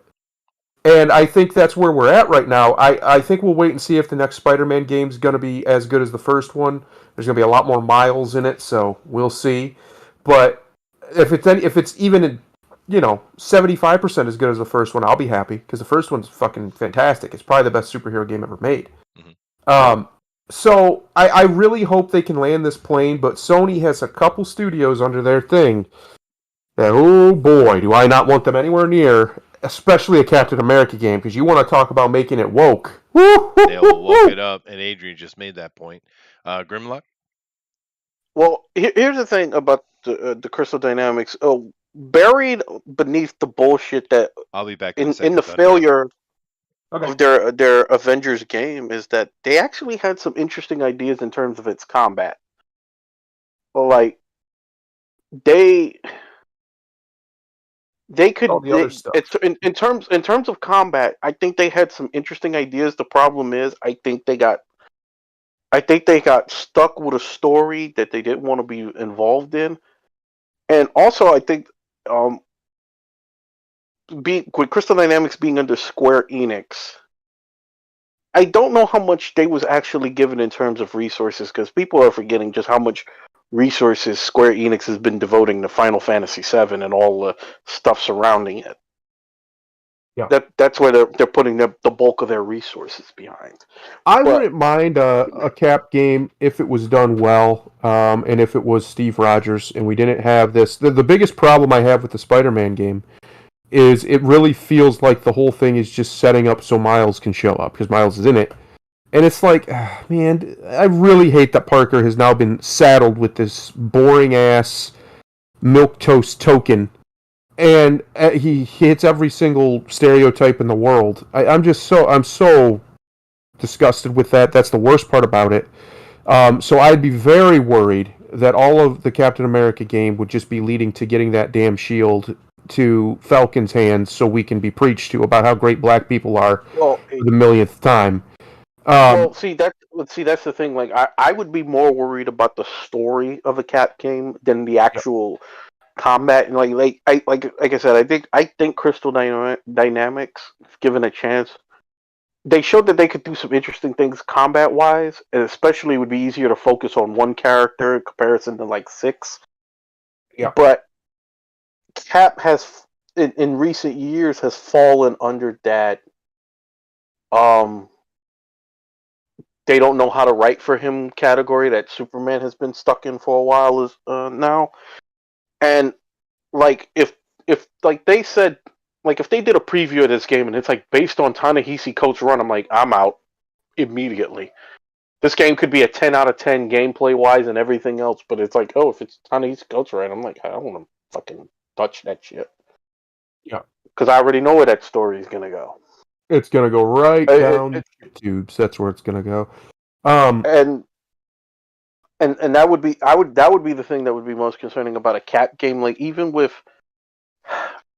I would love if they had Falcon in there just as Falcon. Let people see Sam Wilson actually be cool, rather than Token Cap, where he's just turned into a platform for a bunch of wannabe activists to spout their bullshit. Because there's cool shit you could do with Falcon in that game, like have that telepathic link with the Falcon, his pet Falcon, that they don't do jack shit with anymore. Yeah, it's a shame because that's the problem, right? We can't trust these people to make this kind of stuff. So you have this potential here. The only real problem I'd have with the Punisher game, most likely, is it wouldn't be brutal enough. Daredevil, I don't think they'd really mess with too much because I don't think there's any like push for that. So they probably wouldn't screw Daredevil up at all. And Captain America is the one that I'd be leery of. And in fairness to Disney, Steve Rogers was fantastic for most of his time in the MCU. Like, I had very little complaints with the characterization of Steve Rogers on the screen. Especially in Winter Soldier, he was 100% what I would expect Captain America to be when faced with what he was faced with. So it's just one of those things, man, where they've pushed that button so many times now, where I'm like, man, I'd rather you just not, because as much as I'd love a really, really cool Captain America game, and you can do some really cool stuff with the shield throwing and some interesting mechanics, I just don't trust these people to make it in nowadays. I just really don't, and make him be the mostly politically neutral character he should be for today's age. You know, he should be in the best example I can give you in Winter Soldier, when him and Nick Fury's back and forth, in that movie is fantastic. Yeah. It's some of the best written Cap stuff in ever, to be honest. Especially when he's talking about he has these big airships he's going to put in the sky, and they can take out anybody all over the world if they're a threat. And Cap just calls him out on it that this isn't freedom, this is fear. Like this is wrong. This is more power than anybody should have. And obviously, I agree with Captain America. I think he's right. And I really liked that. I was shocked actually that they even went there with Cap, and they did a few different times. They shocked me that they were willing to go, middle America, hardline patriotic Captain America in those movies, and I was happy. I mean, I was pleasantly shocked, but I don't know if we would get that out of a game. Maybe we would because Biden's president, so they put their spears down a little bit when it comes to that stuff, but. I don't know, man. I'd be very leery of a Captain America game made today. It could be Captain Have a America wild versus. daydream. That's what it's going to be. Yeah, it'd be Captain It'll- America versus Roosties. Falcon America versus. Falcon America. It's actually not a bad name, Falcon America. Yeah, I hope that the Daredevil game materializes. I don't want the Punisher game to, unless it's brutal and hardcore and very gun friendly. And the Captain America game, the Captain America game, I'd be very leery of, strictly because I don't trust the politics of Sony to not be injected all over it. I mean, it's already been injected in the Spider-Man game to some degree, and it's all over the fucking Miles Morales game. I don't want that. I don't want to play that. I don't want to see it, especially not to Cap. He's too important of a character. He's too, especially to Marvel as a character, he's their Batman, and in some ways he's kind of their Superman. He's just too foundational of a character. Like, everybody here remembers the Hydra Cap nonsense that was just outrageous. It was completely outrageous. It's just wrong. Let's call it what it is. It was wrong. There's no reason you should do that to a character this long-standing and cherished. And they did it out of spite. They didn't do it because they had some great story they wanted to tell. It was spite. They wanted to shit on Steve Rogers for everything he stands for, so they did. They literally did. Good story. So, I mean, if they could have made a compellingly good story, then it'd be a different story, but it wasn't. It was shit. It was garbage. Yeah. And that's what I'm afraid of would happen with this game, is we'd get some nonsense like, oh, Cap's the bad guy all along, haha! Just, you know what? Just fuck off with that. It's stupid. It's been done to absolute death by this point, the attempted deconstruction of the hero. I don't think anybody really wants to see it anymore. I don't think anybody wants to play. I know nobody wants to see it, because that stuff always bombs now. People are done with that. They want heroes to be, heroic. Just that old canard. So frustrating. So frustrating. What were you saying? That's old fashioned. Yes. Yeah, we can't have any old fashioned. Any old timiness. Where did Chester go? We lost him. He may have had to run up his mountain that he owns, apparently. Either that. Here's what happened. I'm taking bets right now. Here's what happened to Chester. An old lady came in, just waltzed into his house, because apparently that's a thing that happens in Japan. Old ladies just walk into your house. And he's stuck trying to wrangle her now. That's what I'm guessing is what's happening here, because he's been gone for a while now. It's been about 10 minutes. I would say you're crazy, but he's been interrupted multiple times on stream with that very same scenario. So. Excuse me? There he is! Sorry about that, guys. He's back. No. Wait for it. Wait for it. Wait for what? Old lady? No. My secretary has to go run some errands. I just had to sign some shit. Young lady. I got you. Young lady, young pregnant lady. Yeah. Oh my! I was told they don't do that in Japan anymore. Huh.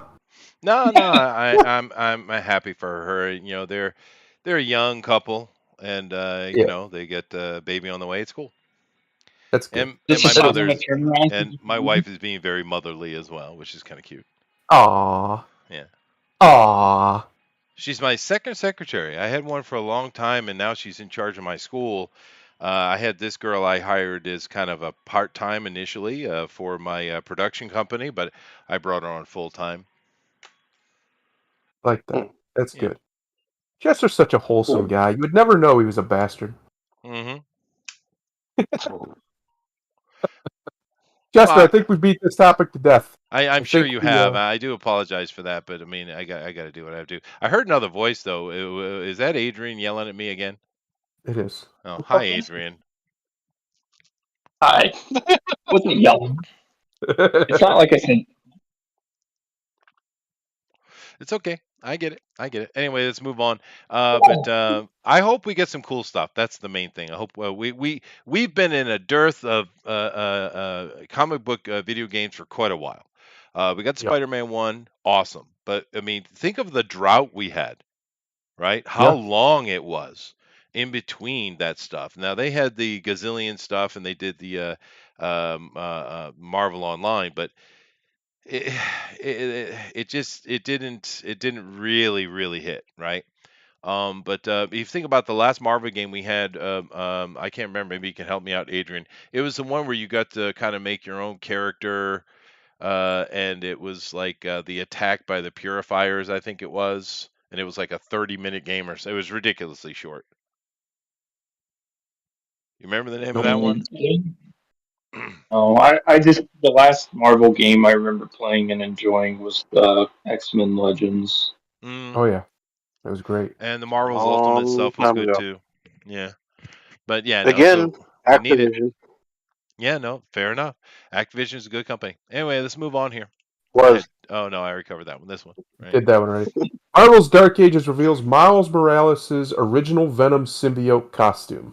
Okay. oh Interesting. fuck off. Now, the Dark Ages is basically the electricity's out, so don't get excited.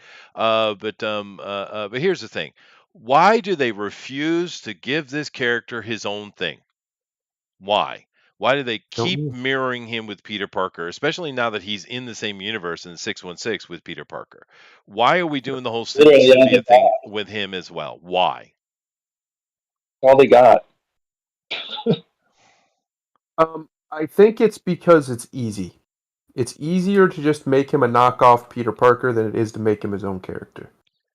I mean, Which is it's dumb though. stupid. They've made him Yes. popular. People like the character in general. So you'll go take him somewhere, man. Let's go somewhere with this guy. I'm telling you, the best Yeah, I move would they take can him do. off a fucking cliff. That's the biggest problem with Miles is there's so much potential with that character. Yep. And they do nothing with him. Here's Nothing. what I'm telling you. The solution for Miles that I think everybody'd be happy with is to make Miles Prowler. It's Make not him a bad be idea. Prowler. Nah. It's a beautiful because he does. You don't have to change his powers or nothing. He can just be Prowler and have basically the exact same power set with just a different outfit, and have the reason he's Prowler is because somehow Peter Parker Spider-Man fails to do something, whether it's to save his uncle or to save him or something, and he, in the honor of his uncle who got killed because of it or whatever, he takes the name Prowler instead and tries to turn it into a superhero, Yep. basically, I instead like of a it. supervillain. That, Yeah. that would be clever writing, and that would be legacying up a character as well. Yes.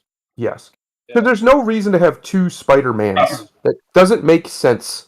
No. It's not how language works, guys. You can't have two of the exact same thing with no delineation. And Well, it's just sloppy, it's clumsy, it doesn't feel right, and to most people, forever, Peter Parker will be Spider-Man. of course. I don't like this idea of mantling characters unless that character is either a side character or it makes sense, right? There's a logical progression to it, like that Miles thing, like Dick Grayson becoming Batman.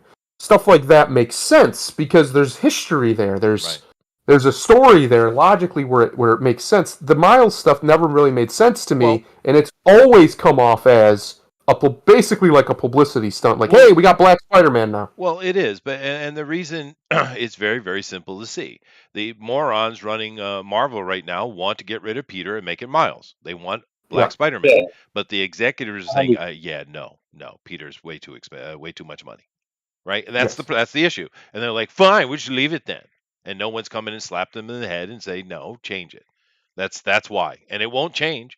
Where you clearly they can't come up with anything new, because here we have Miles has got to have his symbiote moment too. It's so freaking stupid.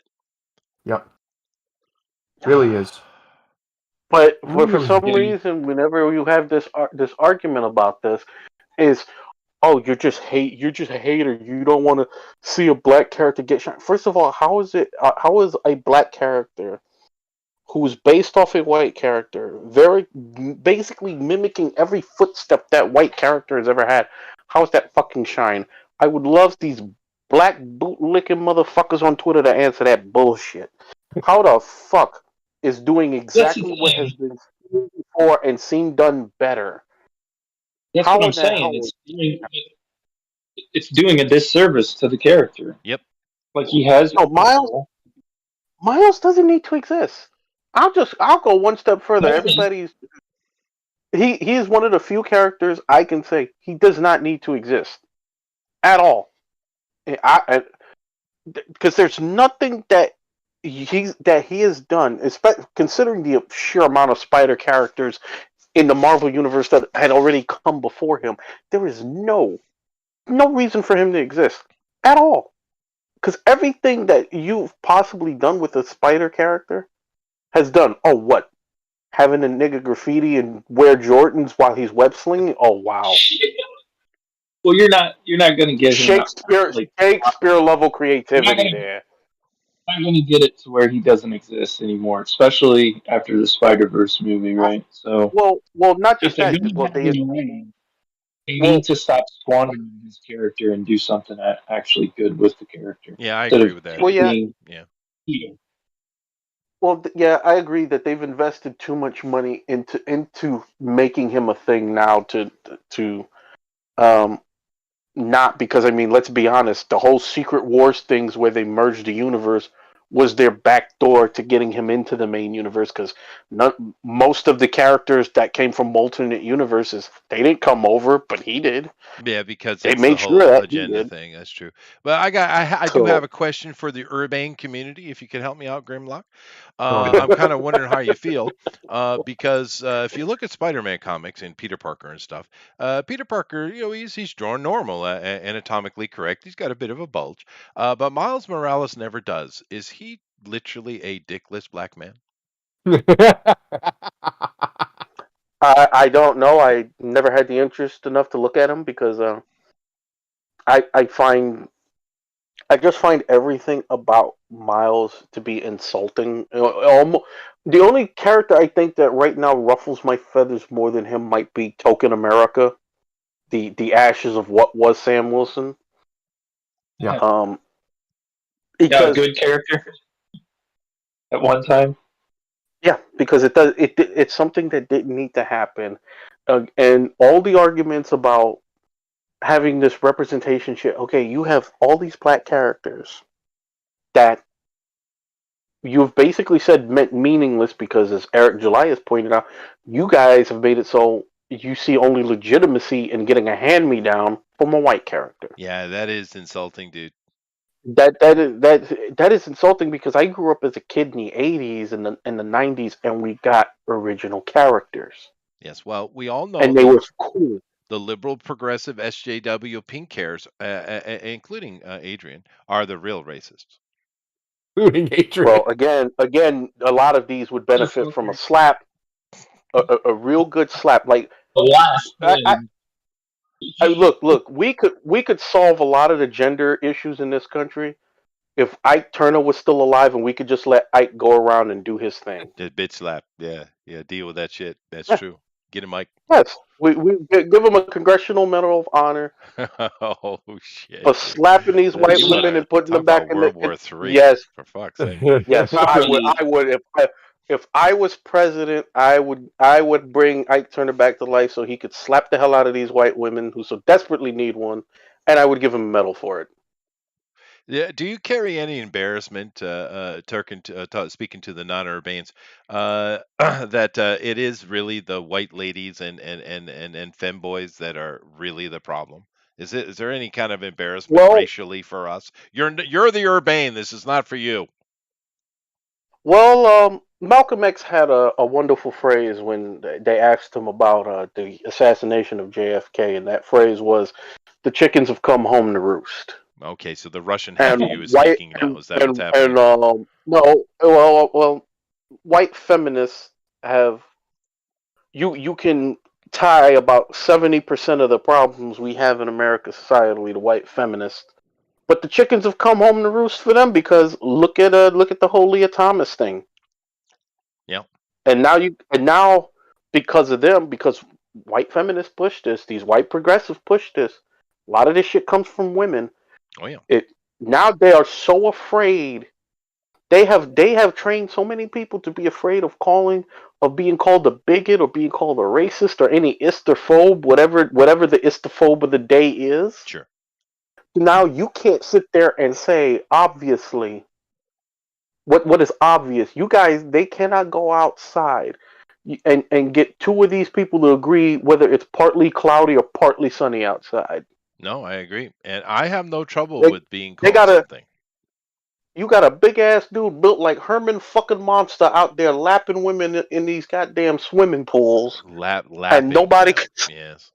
and nobody can say a damn thing because they're afraid of being called a bigot. Yeah. No. It's Yeah. ridiculous. Yeah, it is. And of course, Meanwhile, The funniest thing is the feminists have been out there protesting it now, but they're the ones that created the problem.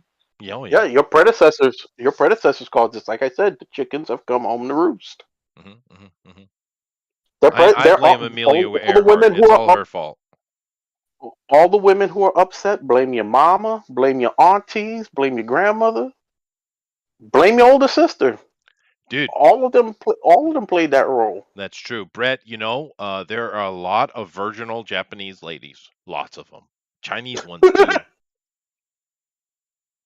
Bring them in. And they make great wives, dude.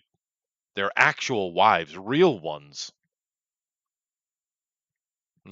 And see, I'm laughing right now because mostly it's been white women who've been affected by this. Yeah, no, it's. But I'm karma. waiting to them because it's gonna happen. I'm waiting to when these black girls start losing their scholarships to these dudes, Yeah. because as much as white liberals want to suppress it in this country, blacks are still socially conservatives, and if people think it's just Southern white Bible thumpers that don't like the LGBT community, all I can say to that is you just ain't been around black people. Oh yeah, and there's nothing louder than a black woman. Yeah. It's gonna be real loud. When that happens, have your earplugs ready. Oh, absolutely, and I can attest to Sotomayor and his rule. If there are 3 black ladies around, I will not be. He that is straight up fact, man. I mean, my God, Well, they will absolutely dominate an entire army. Well, you're gonna need it. And see, that's another version of chickens coming home to roost, because one of the reasons black women are like that is because of white feminists. So that'll really be chickens coming home to roost, and it'll be glorious. Yep. Oh, Yep. Anyway, I don't know what this has to do with Miles Morales, but yeah, well, fuck off. Well, you started with the penile. Oh, it's my fault. Oh, Whether right. Well, you asked if he was packing or not. I've never looked. Because he's never is. Go look at Miles compared to Peter. I mean, they don't go overboard with Peter, but I mean, he's always just absolutely straight flat. What are they trying to say here? You look He's at the trans. penile section of most. I'll be honest, I'm more characters interested in the that fact you that use comics for. Well, hold on a second. I want to hear what Adrian has to say about the penile. Go ahead. I said, is that what you read comics for, Chester? I am Taking a lot of observant, stuff sir, and introspective. That's a bit more than observant. and dictrospective, apparently. Clearly. I'm more interested in the fact that this symbiote, this living being that's on Miles Morales' body, that is bonded to him at a molecular level, gave him a hoodie, Yeah, to I wear. know that's awesome. Of course, the black version of Spider-Man has to have a hoodie. Of Like, course he how does. Of again? course he does. Again? Where is that not racist? I would love to know. I would love to hear the argument. Yeah, they are. They They are want to so talk I mean, about racist, dude. they want to you talk come up about with one. racism, and they literally. I agree. It is definitely literally a stereotype there. But to be fair, to play devil's advocate, the hoodie thing is pretty popular with younger people. So Fair enough. Devil's Advocate, great I Keanu mean, Reeves movie, by the way. Al Pacino kicks ass in that movie. Go watch it. I mean, I get that. I mean, I've worn my fair share of hoodies myself, but But that's the big problem, right? the thing is, I'm saying is you've made all this big whoop-de-doo about diversity and representation and not stereotypes, and yet you've checked with Miles Morales alone. You have checked off every stereotype box you could possibly do, except for him packing like oh a yes, porn star. Yeah. That's the point I'm trying to make. Well, I the problem I have with it is wait, has he packed heat? it doesn't oh make any. It's really, really, really, really, really stupid to have superheroes who are supposed to be, iconic figures in a way, Yeah. or directly, wearing everyday normal clothes while doing superheroing. The whole point of the costumes is to set them apart as larger than life figures to the audience. Now, in the world, there's obviously other reasons they wear them, but to the audience, when you're making this character, the reason you give them the big flowing cape and the nice tight outfit that shows off all their musculature is to make them feel iconic and heroic and all these things. right. It's one of the reasons why they spend so much time designing their costumes and why it's so important. Right. When We you get do fat something ones like put then. when you do something Yeah, like put a yeah, hoodie on it, you completely blow that out of the water because now I'm just pulled right back into, oh, this is just a dude. And I don't like that. I've You have never liked this weird moniker that Marvel has that I allegedly comes from Stan Lee, that I want to make the world in the books look like the world outside. I don't want that at all. At all. I want the world in the books to look like the world in the books. It's a fantasy.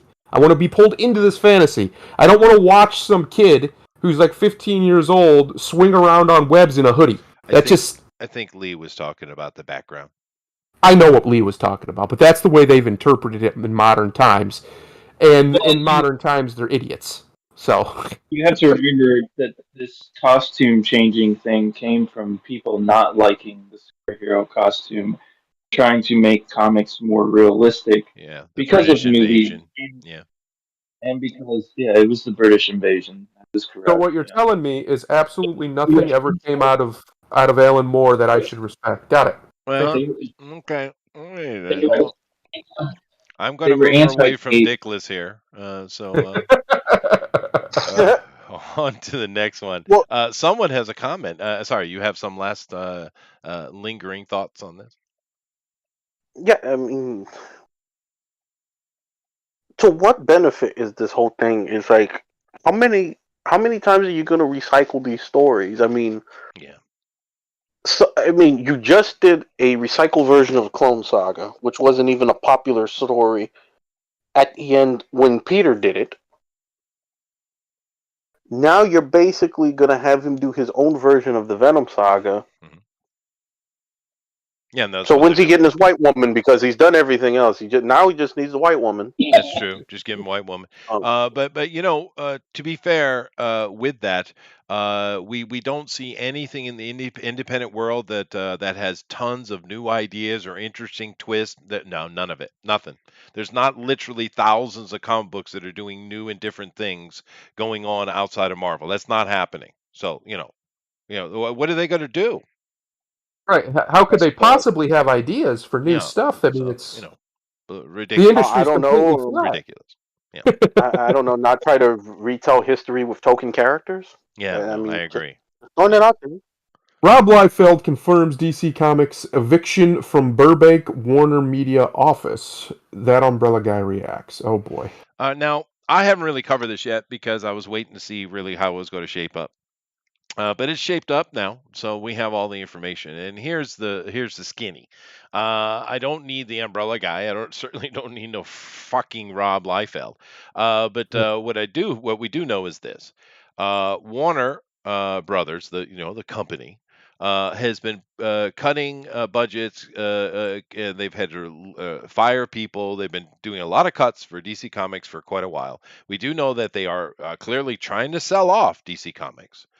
We know this. Like I said, we have the Walking Dead guy and the Diamond Publishing guy are the ones that seem to be the two big contenders to buy it. But that Warner's just been cutting and cutting and cutting. And then finally, what they basically have done is kick them out of the Warner Brothers building. So DC is not even really in the building. They had 3 floors before. Now they literally have a corner, right? And now Warner Brothers is saying that well, during the pandemic they worked so well from home. But the reality is, when Rob Liefeld is talking to his buddy, he uses the word buddy a lot, just so you know. And he talked to his buddies over there at DC Comics. That's not the actually what's going on. They are just cutting and absolutely slashing the DC Comics budget, incredibly so. And they're trying to penny pitch it down to the point that, hey, we have 3 floors, we can do other things with. We don't need you. So DC Comics has literally been thrown on the floor. Yeah. And that's why this picture is so appropriate.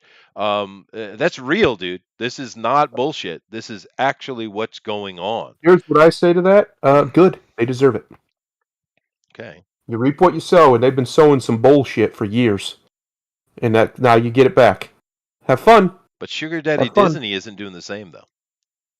No, because Disney's had a massively successful Marvel Cinematic Universe This that is they true. can farm IPs from. That's really the only reason they keep them around. Anybody who thinks otherwise Yeah. is deluding And themselves. they are using all the modern storylines, not the old ones. Yes.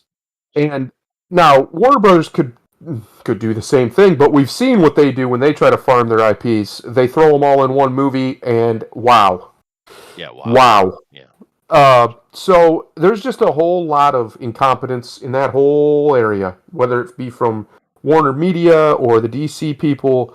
There's just brimming with incompetence. It's if you wanted to find a place where if you need extra incompetence, they have some to spare in that company from top to bottom. Yeah.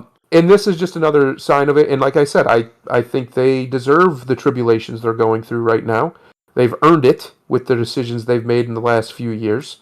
And I actually relish it because these people were given something that was not theirs, something that had a legacy a lot longer than them, and they did everything with it to make it worse, to make it less so, and to drive away the people who love it. Yeah. And they did it intentionally. Don't let them ever tell you it was an accident. They did. They knew what they were doing. Yeah. And they did it on purpose. I'll just linger on this crazy ass fake domino. Jesus God. Look at that. Just linger. Adrian, would you like to comment on DC Comics basically being thrown out on the street as a bunch of hobos? Yeah, I pretty much concur with Sundaro on this one. They built their own trash fire. They can burn with it for all I care. Wow. See, that's that it's bad when the comic book fans are like, fuck it. That's not good. You get him. You hug that Superman, Batman. You hug him. You love him. Okay. But Grimlock. Well, I'm pretty much with you guys, and another example of chickens coming home to roost. I mean, starting with the New 52, where Dan Didio said he wanted to chase away his current audience in favor of an audience that didn't exist. Where DC, whether through pure incompetence or willing vindictiveness, has done everything that they possibly could to sabotage what should be a franchise that should just be making so much money for Warner. And I know that Warner has owned DC for a long time now. We're going on 40 years. Yeah, long time. Yeah, I mean, and I'll also say this should be an indictment on the management of Warner Media, that you've had the kind of property like this for this long, and this is where you're at with it now, because, like, for as bad as Marvel has done I think overall in the eyes of comic fans, from a business perspective, they at least have a couple of things that make them go, okay, we can justify keeping this. Like you said, the MCU for that at least the first three phases of the MCU was ridiculously successful, and not just that, their video games for the most part has been successful, and their toy lines have been successful. Yeah. Their license, whether it's through Hasbro or other licenses, they've had at least three key areas in terms of merch of revenue coming in from those IPs. Whereas you look over at DC and you go, well, what the fuck have they been good at these last 10 Animated? years? Their comics hasn't been good. No. Overall, I would say probably their comics overall have been better than Marvel's the last 10 years, but that's basically like just walking over some dental floss on the floor. That's how low the bar is. Their toy lines, I mean, have bounced around and for the most part been a non-factor. Their movies have been anywhere between average and abysmal, so they're not bringing in nearly the kind of money the MCU has had. And even with their video games, like, what was the last really good DC game? DC Universe Online. Yeah, but how long has it been since DC Universe came out? A long time. A decade. Okay. Yeah. And going even further back than that, their most consistent cash cow in Batman, even the last Batman game that came out wasn't good. Yeah. So where's the DC IP making money? Their most successful things were the animated stuff for a while. Animation. And even that's gone down. Yeah, they screwed it up. They did. No, the animated stuff they've always done much better than Marvel. It's sad because they're clearly Warner Brothers wants to ditch it. And of course, we mentioned here from Roger with isn't Microsoft trying to buy Warner Brothers? I don't know. Maybe they are. I don't think they but can. That would be very expensive, and there would be a lot of legal arguments about them doing that. I guarantee you. Honestly, I don't think that they can because they're already going through the hoops with the Blizzard Activision thing. Yeah. Activision acquisition. They spent way too much on that, dude. Now, granted, they might have the loophole that, considering that this is technically a different kind of media, that this isn't just, they could probably get away with it in that regard. But Washington doesn't like Microsoft. They love Disney. That's pretty much it. You got to keep that in mind. But this is sad. Disney owns them. It's kind of wondering where DC's going to end up. Hopefully somewhere, because I don't want to see DC go away. I certainly don't. There's so much you can do with it, and they're really dropping the ball. And let's be honest. Marvel has taken and gender swapped or gayed up basically a lot more than DC has. However, what they're gaying up was way more monumental and crushing than what Marvel has done. Right? Making Superman gay was really stupid. It was really, really stupid. And it's just coming back on them. They are getting so much backlash. Those books are not selling. People are still talking about gay Superman. You see articles all the time. I just don't bring them in because it's like, we already talked about it. But even after all this time, it's been months, right? People are still harping on that. It was a huge mistake. They've shot themselves in the face. I just don't know where this is going to end up. If they were going to make John gay, right? Whatever. But to get rid of Superman altogether, for the most part, that was really the dumbest move. Yeah, no, it was. John sideline. John is a new character. John, okay. People don't like the fact that he's gay. Whatever, fine. Let him be gay because he's a new character, anyways. But to get rid of the mantle of Superman and get rid of Superman and just throw him off to the side, that was the dumbest. Well, sure, they just should have kept him Superboy or Super Toy Boy, but that's not how the various news articles are covering it, though, Adrian. They're not covering that the son of Superman is gay. They're saying Superman is gay. That's that's the headlines, right? that's how And headlines as we know, all that matters is headlines. Everybody can talk about how enlightened they are and clickbait, this dude. and that or whatever. But the reason clickbait marketing exists, the reason clickbait journalism, I use that word loosely, exists, is because it works. Because that's all people read, that's all people really care about. They read the headline and maybe the subheader, and they move on with their life. Most people don't read whole articles either because they're too lazy or they're apathetic, or they just don't have the time to do so. So they get their news based off of headlines and maybe a little bit of opinion around the headline. So when you do a headline like that, you're setting out for the very distinct purpose, whether intentional or not, and it was intentional, to basically piss people off. You're trying to upset people. You're trying to make them uncomfortable. That's what they're trying This to do. idea that we're trying to have representation. Why do you need to have why does Superman need to be gay for you to feel represented? Why? Explain. And they can't explain. They just they just use circular logic and bullshit, and it's only because it's to them it's a trophy. It's a scalp. They've captured it. They've got it now. Yeah. Now we have a gay Superman. Haha, Superman's gay now, bigots. And it's like, guys, no one really cares about gay characters by and large. Maybe there's some people, but most people don't give a shit, especially in comic books. We've never given a shit. Ever. They're embarrassing us in front of the Russians and Chinese, man. And then we went and elected Grandpa Alzheimer's. It's embarrassing.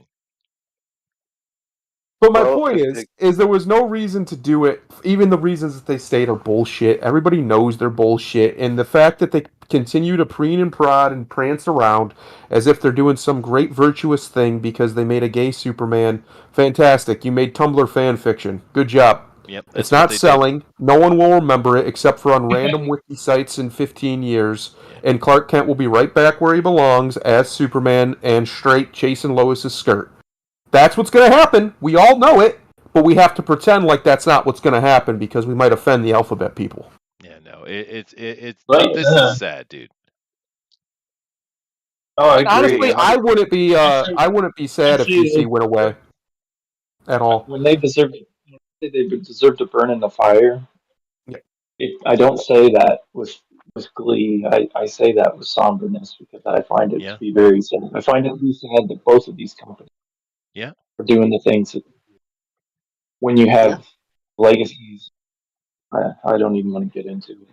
Yeah, no, and the fact that the comic book fans are basically like, oh, well, that's not good, dude. That is not good. I'm actually at the point where I would be fine with both companies not existing anymore. The IPs will exist forever because someone will buy those. But the companies themselves, I am so disgusted with the way they do business. Even aside from political messaging, just the way they do business in general is scummy. It's been scummy for a very long time. I mean, for Christ's sake, that was what Image was about, was how scummy they were being treated in a lot of ways.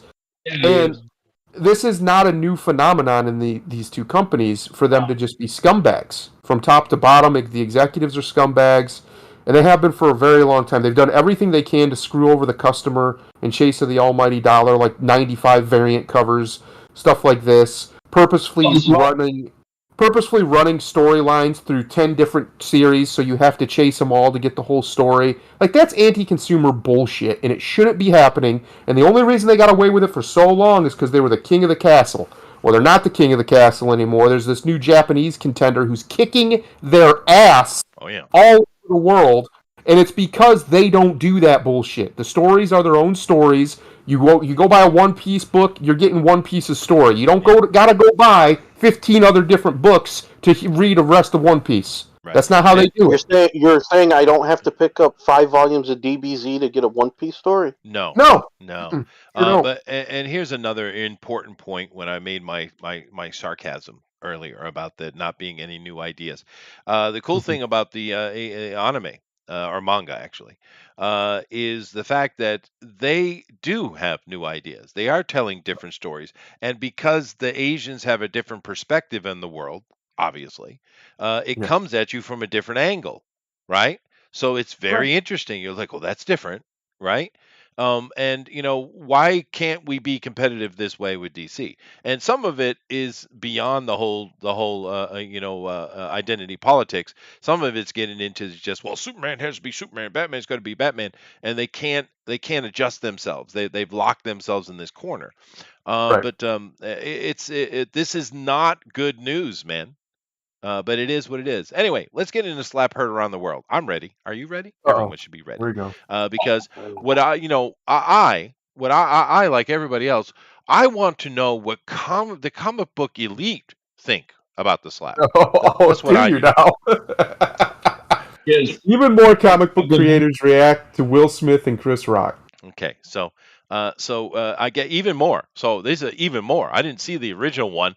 I'm going with the even more.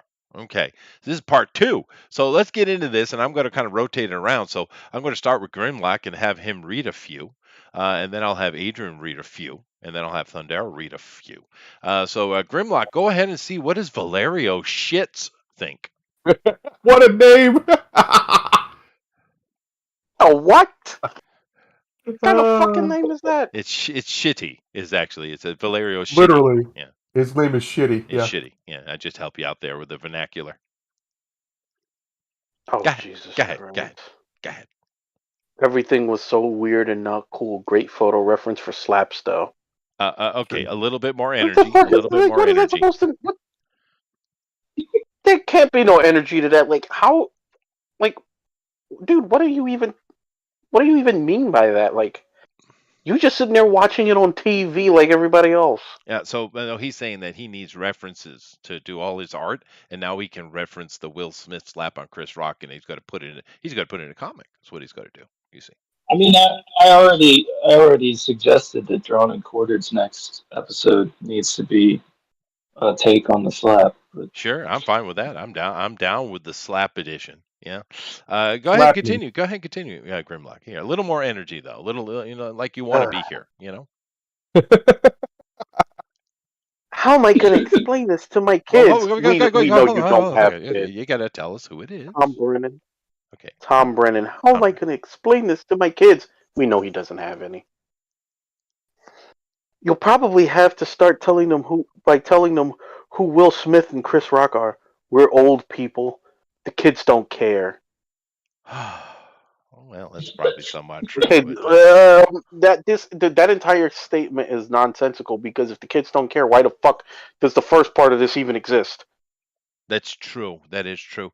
Yeah, he's clearly an artist, not a writer. So you shouldn't have to explain it to your kids, because your kids should be a little more exuberant. You know what he needs to do? He needs to go play out on a highway where there's nothing but Asian female drivers.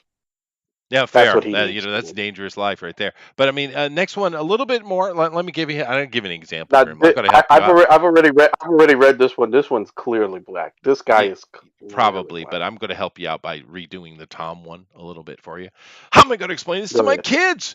You probably have to start by telling them who Will Smith and Chris Rock are. We're old people. The kids don't care. See, that's how you do that.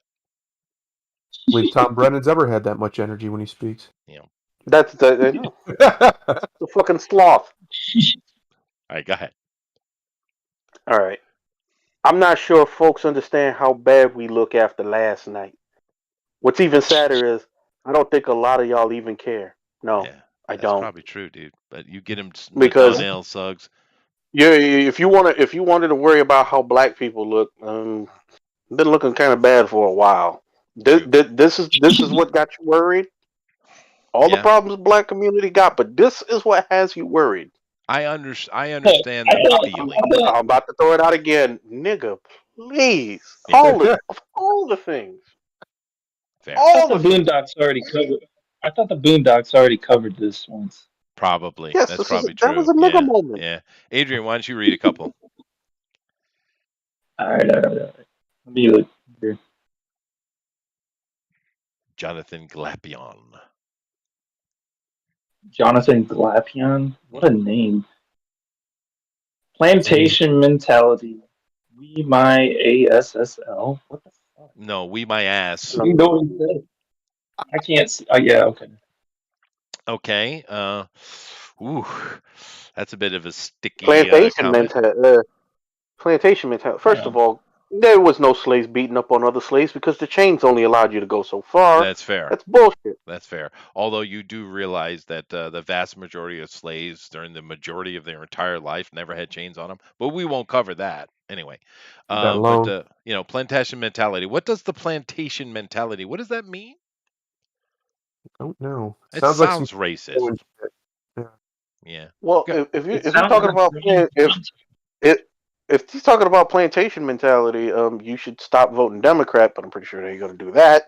But that's another bear to wrestle another time. No, that's not plantation Well, I think mentality. he's replying. I think I know what he's saying. I think he's replying to what like black people are saying about this thing when they put it in a like as a whole group of black people. Like they're representing us badly. So he's saying we, my ass. I get it. Okay. Still sounds Uh, it's a sniff of racism. I feel. It's Anyway, stupid. yeah, I think so. But nevertheless, go ahead and read the next one from the wolf at the house. That's pretty interesting. Yeah, the Wolf House. The Wolf House. Yeah. okay. I feel Chris Rock is going to make a zine about getting slapped. All cowards make zines. Oof. Now hold on. Now back up, Ramon. Ramon. Chris Rock is the coward in this. What? Not really sure. Yeah. Not really sure what he did that was cowardly. I'm trying to that's think. a Like, weird take, Ramon. Is he saying because he didn't react the way No, many people would there, react? no, there is a significant segment of people online who think that the joke Chris Rock told was mean and cowardly because she has alopecia. She has a condition. Nah, bitch going Suffering. bald. Been dealing with that for decades. he's Y'all wanted to suffering be from alopecia. It's getting old. y'all wanted to be equal to men. This is what men deal with all the time. Welcome to our world, ho. Keep And it moving. wasn't even that much of a joke, but yeah, I get It a grip, it was Ramon. a pain, That's the worst Chris Rock joke I've ever heard. Yeah, it was very lame, dude. We're talking about alopecia, one of the most common conditions in all the fucking world. All the world. 30% of black women or something like that have it. It's not like we're talking Yes. about anal cancer or something, right? Yeah, like, you don't get money for that. God. And for people who go looking it up, alopecia, one of the causes of alopecia can be self-inflicted by the hairstyle you wear, because if it pulls on it enough, you can pull on it to the point where it doesn't go back. I thought you were going to say whoredom. Well, I mean. Yeah, fair enough. Hey, all look, right, Adrian. They fuck a lot of dudes who are fresh out of prison. They don't know how to act. Fair enough. Jamal Ingle, go ahead, dude. Oh, great. The great respected Twitter attorney at law. It's open season on Ricky Jarvis. Good hunting. Gervais Yeah, I'm going to bring up a point. Yeah. I'm going to bring up a point. I'm seeing a lot of people threatening one Dave Chappelle now too. Mm-hmm. Like they're going to come up on stage and slap him like that from being offended. So. Yeah, no, please do. That boy's jacked. He will lay you back. Please do. I know. I want to see that. Here's my question. Did he just set a precedent for people to get like the gumption that they're going to be able to go up on stage and hit a comedian? Well, let's be completely and totally honest. People have always had that gumption. That's happened multiple times to multiple comedians all over the world. It's happened to pro wrestlers. Happens to every public figure who's doing a live performance. That can happen. People are really, really, really, really, really, really stupid and emotional. And a lot of times at these places, there's alcohol, which is an even worse combination. So people do that shit. But I do think that it does maybe encourage it, especially since not so much that Will did it, that there's been no consequences to it yet. There might be, but so far there hasn't been. Well, let me read a few here, and I'll let you pick up Thunder down with Rob Liefeld there. Okay. Alejandro doesn't have anything interesting to say. Let's see what Duncan Jones has to say. That's a good name, Duncan. Will Smith and Chris Rock were paid by Russian oligarchs under instructions from MI5 to distract the British public from remembering they were upset with Boris Johnson breaking COVID protocol before the Ukrainian war, which was cover for Rishi Sunak's petrol filling blunder. Yeah. You got to be British to get that one. Charlie Olson says, my West Philly Lyft driver this morning thinks Will Smith should have punched Chris Rock, not slapped him. We also think Will Smith should punch Harvey Weinstein. Good job, Charlie. Yeah. Interesting takes. Do we usually talk to our Lyft drivers this way? Is this normal? I've never been in a Apparently. Lyft. Me neither. No, but I like how the Duncan Jones guy, dude. If y'all wrote books half as interesting as that bullshit you put up there as an actual right. theory, Right. maybe people would actually buy your shit. That's fair. Jimmy Palomito says, my opinion is both guys were No, out of line. they need to take away that WAP's fucking Twitter. God Fair damn it, enough. he's always. I respect his ability, but god damn it, he's always saying something stupid. You and your wife, could you just make comics, you sorry spaghetti bender, instead of always fucking virtue signaling? Could you just do that? Wow, let me just finish that for you, Guido. Okay, we got everything in there. Yeah, Jimmy he ain't said, got enough testosterone to be a Guido. Guido will at least fight you.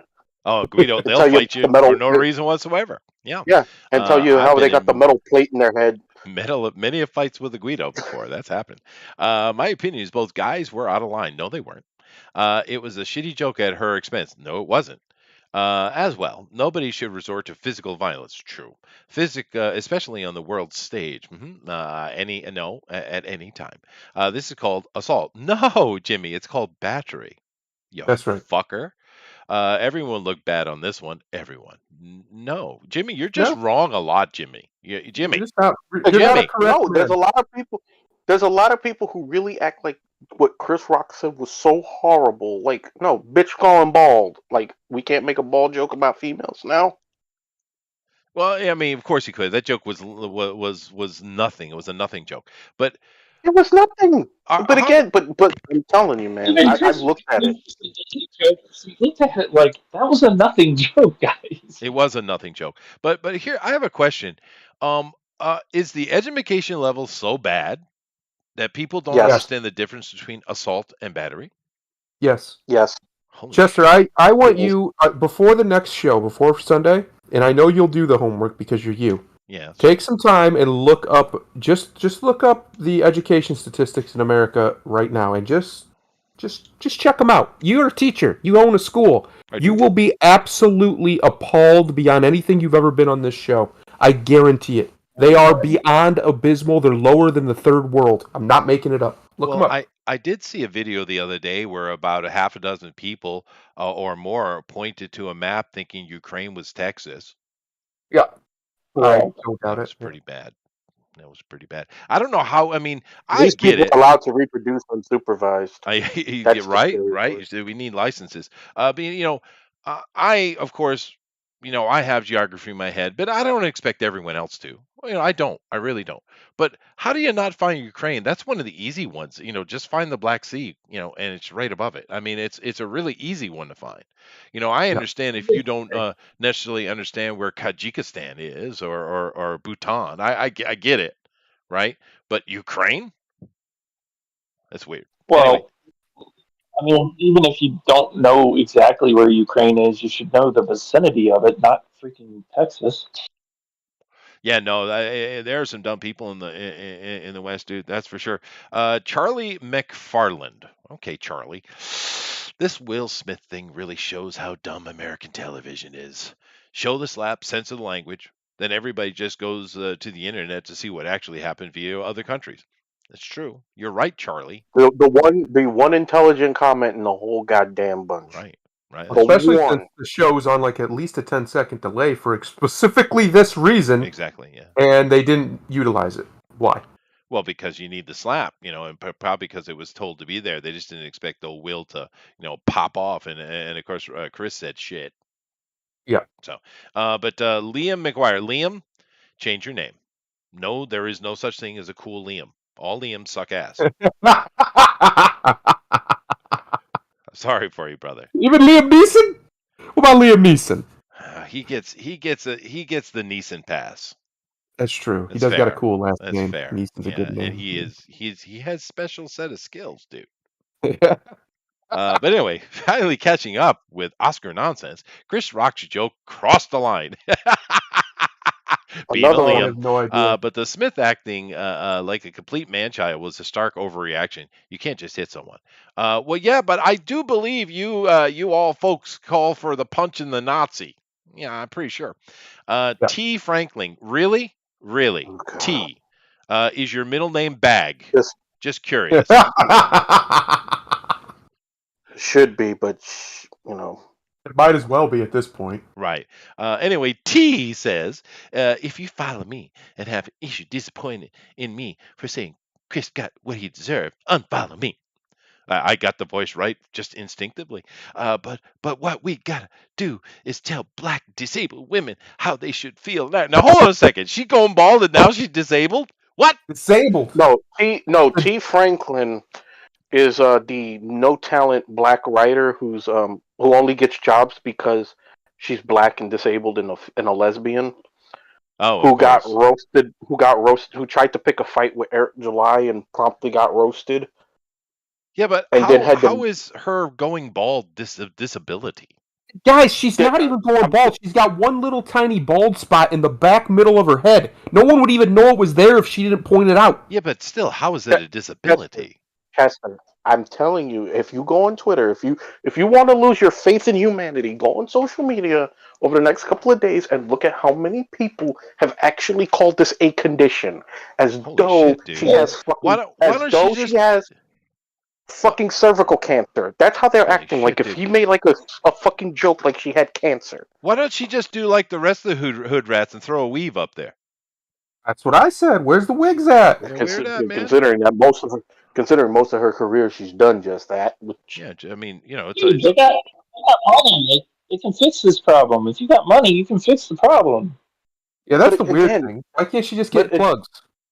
But it's not even all of that. We're talking about one of the most common conditions in the world. One of It's the most common literally conditions. as common as acne, right? It's literally Yes. as common as acne. It's that common. yeah, but it isn't okay, anyway. I yes. mean, she's gone bald It happens- before by choice Yeah, but many times. what I'm saying. Exactly. And for career, and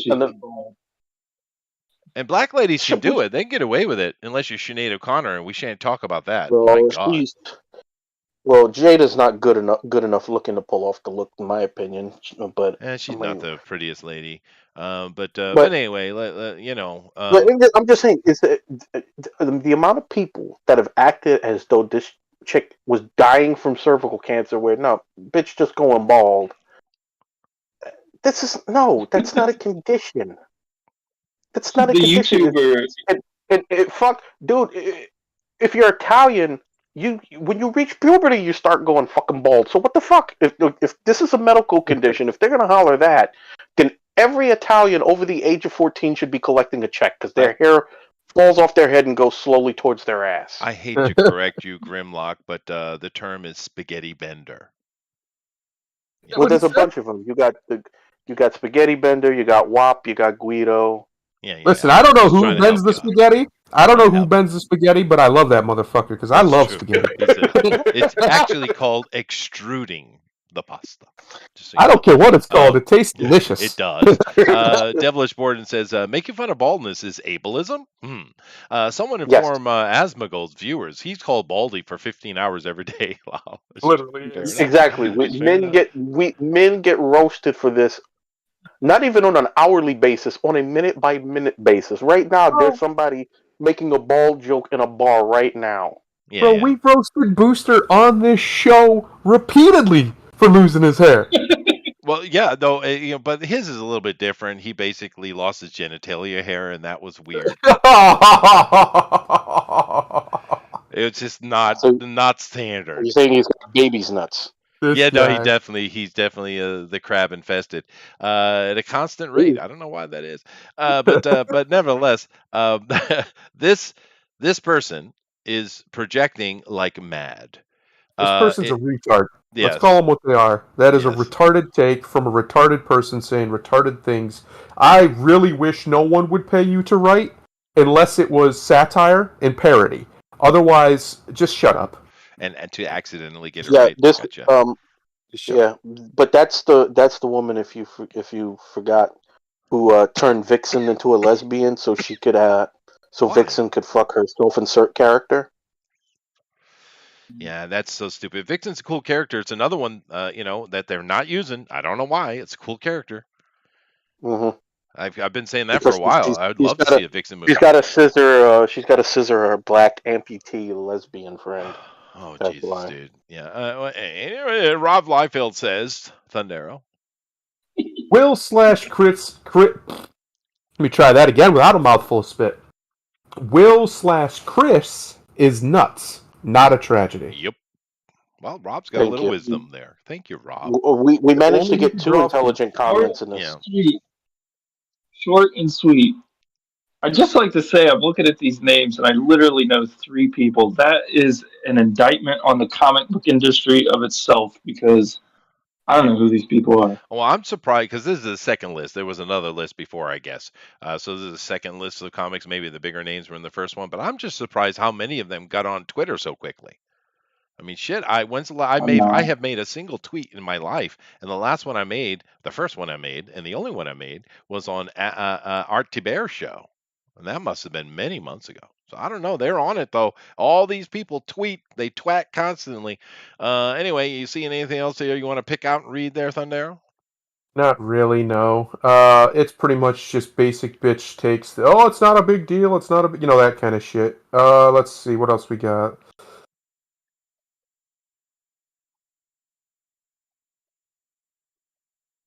Oh, how about Natalie Reed right here? The thing that pisses me off was Chris Rock going, it was a G.I. Jane joke, as though Will Smith slapped him just for making fun of a forgettable old 90s movie.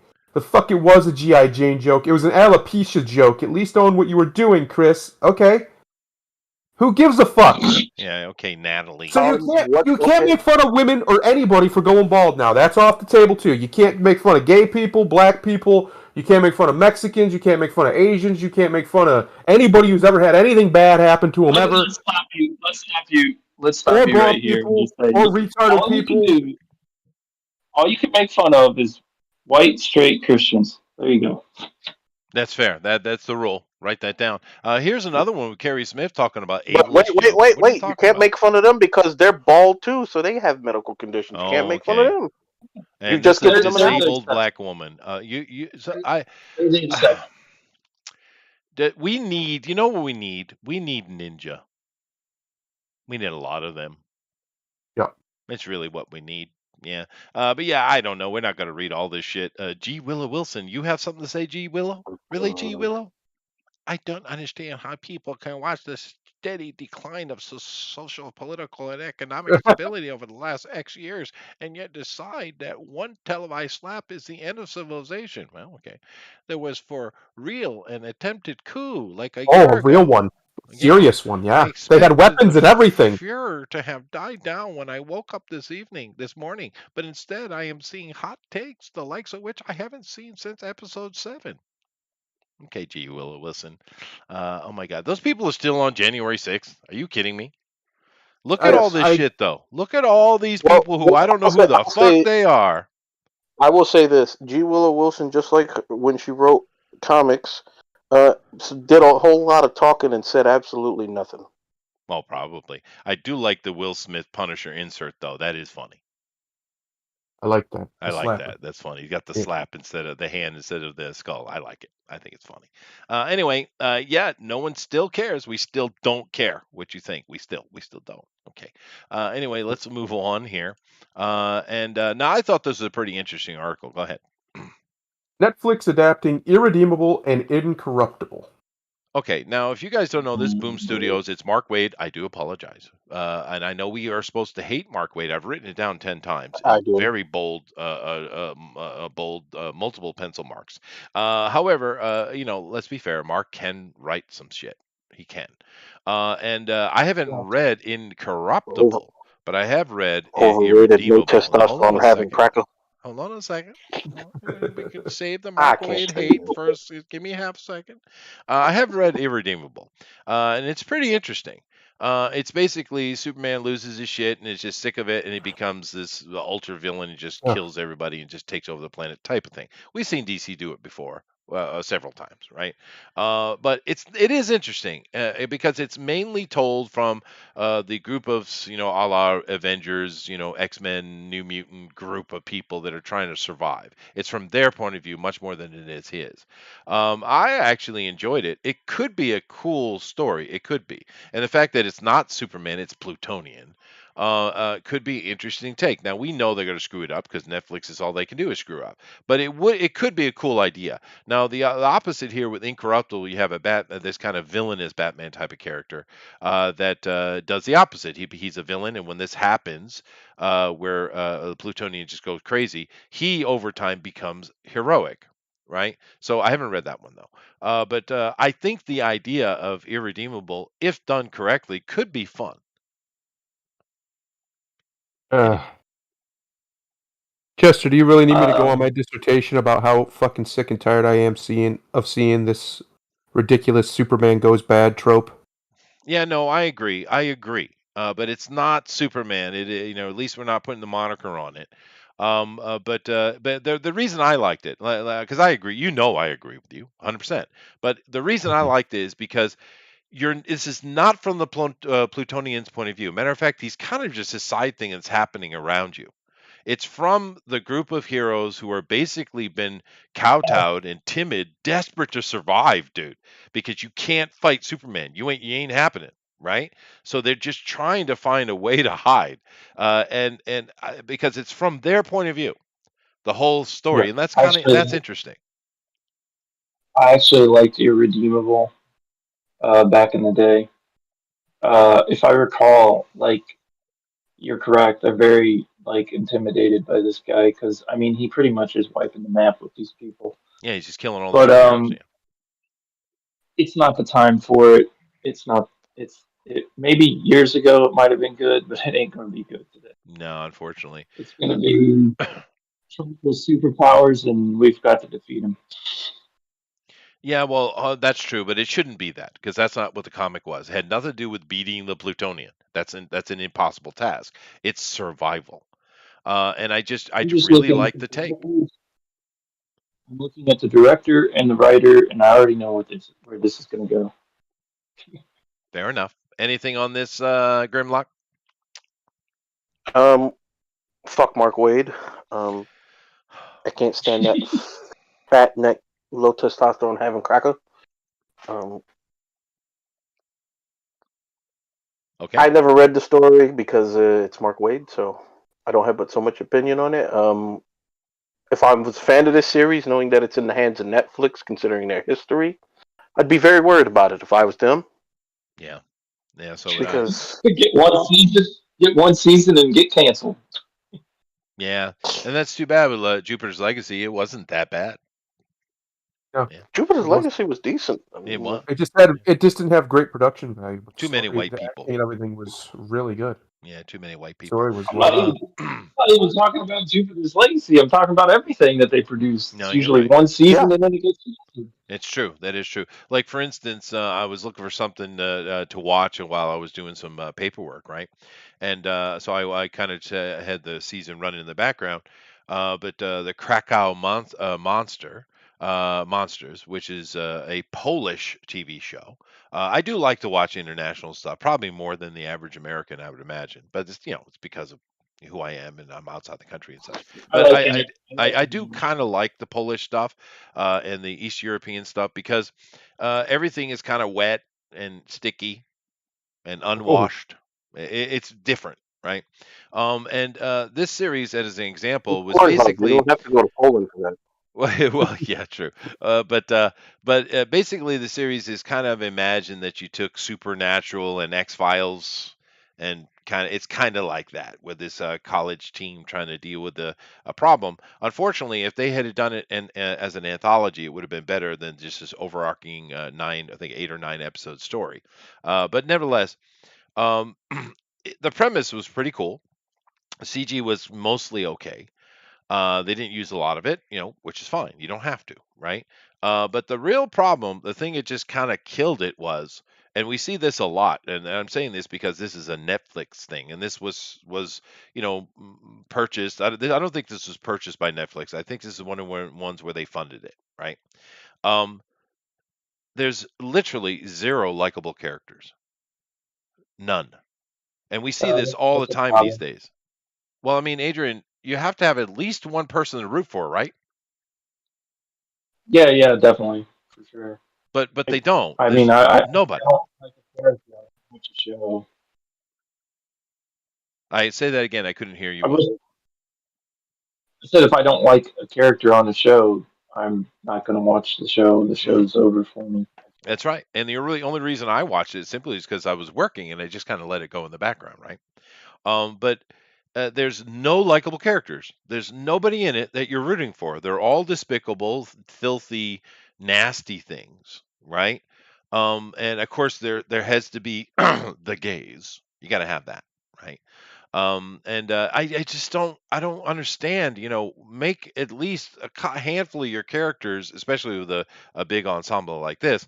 Let's a handful of them interesting and fun. Matter of fact, if you make one really likable and then you do a villain twist on them, that works, dude. Right? But no, it's a good example of Netflix, and this will just be there'll be no one to like. Everyone will be just ridiculous, and the main character will be Oh, absolutely a lesbian or a bisexual or something pink haired. And yeah. yeah. Anyway, we'll move on, I guess. The Nera refuses to make a comment. Fair enough. Yeah, I just don't care. To be Yeah. honest, I'm Okay. so over bad Superman stories. I literally couldn't. You We've couldn't. had You this. couldn't pay me to care. She-Hulk, We've stupid had claims Marvel Insider. Wait, what? Is that the name of a comic? She-Hulk, stupid claims. No, What? the TV show. Ah. Yeah, the um, Disney Plus show. Oh, I see what they're saying. She-Hulk, stupid claims Marvel Insider. They have that is just a mess of a headline. Yeah, no, Holy they cow! don't like the commas. Just no punctuation at all. Yeah. In fact, All right. So here is yet another character that is being abused, and it's a hot mess. They think it's a failure before they even launch it. Right, this is what's going on, and the complaining we're getting is that, well, She-Hulk isn't important enough for them to let us do our thing. We keep getting interference. Now, what does that mean? Are you woking up and lesbian out, which we know you're doing, She-Hulk, and the bosses are like, yeah, let's back up on that. We've been told to back up on that. Is that what's happening, or is it the opposite? I don't know. But there's clearly a lot of dissent going on the set with the writers and directors and producers to making She-Hulk. They're not happy with it. The people involved are saying it's dumb, plain and simple. It's just stupid show. It's like, all right, that's how you promote. I get it. And I had mentioned earlier I was going to make a reference back to what we were talking about because here with She-Hulk, you got to keep in mind where She-Hulk came from and where she is today. Now, She-Hulk came out way back, right? And she was her cousin, Bruce Banner. They were real close when they were kids, and they both kind of did their own thing. She went into law, and he went into science, right? But he came and hooked back up with her to talk to her because they haven't talked in a while because he wanted someone to confess to. I'm the Hulk, and I have this problem, and he is a child. It's his cousin, but they were like brother and sister, really.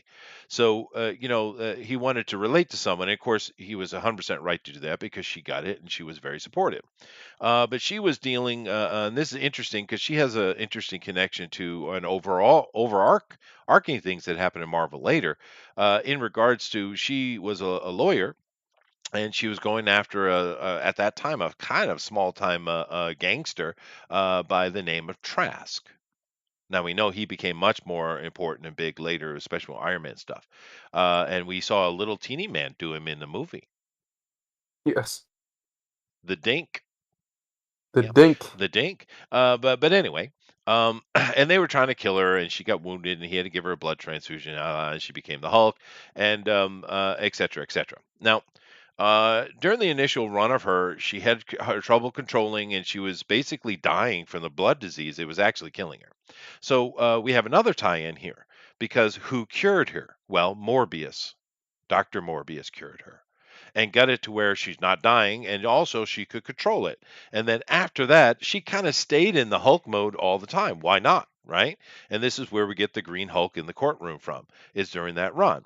And thus it went on. And it was a pretty good run, and it was a lot of fun. It was a really good character, and this is one I grew up with. However, then we came into the era of, they even did the whole Fantastic Four thing back then. You understand how long ago they did that, right? Because the Thing, after Secret Wars, they were trying to, well, we want to put him in his own solo book. We want to separate him out. So they want to replace the Tank with a Tank. And they put She-Hulk in. So that's how that happened. However, then they did a pretty long run with her. I think it's Byrne. Is it Byrne that does all the kind of comedy stuff? Mhm.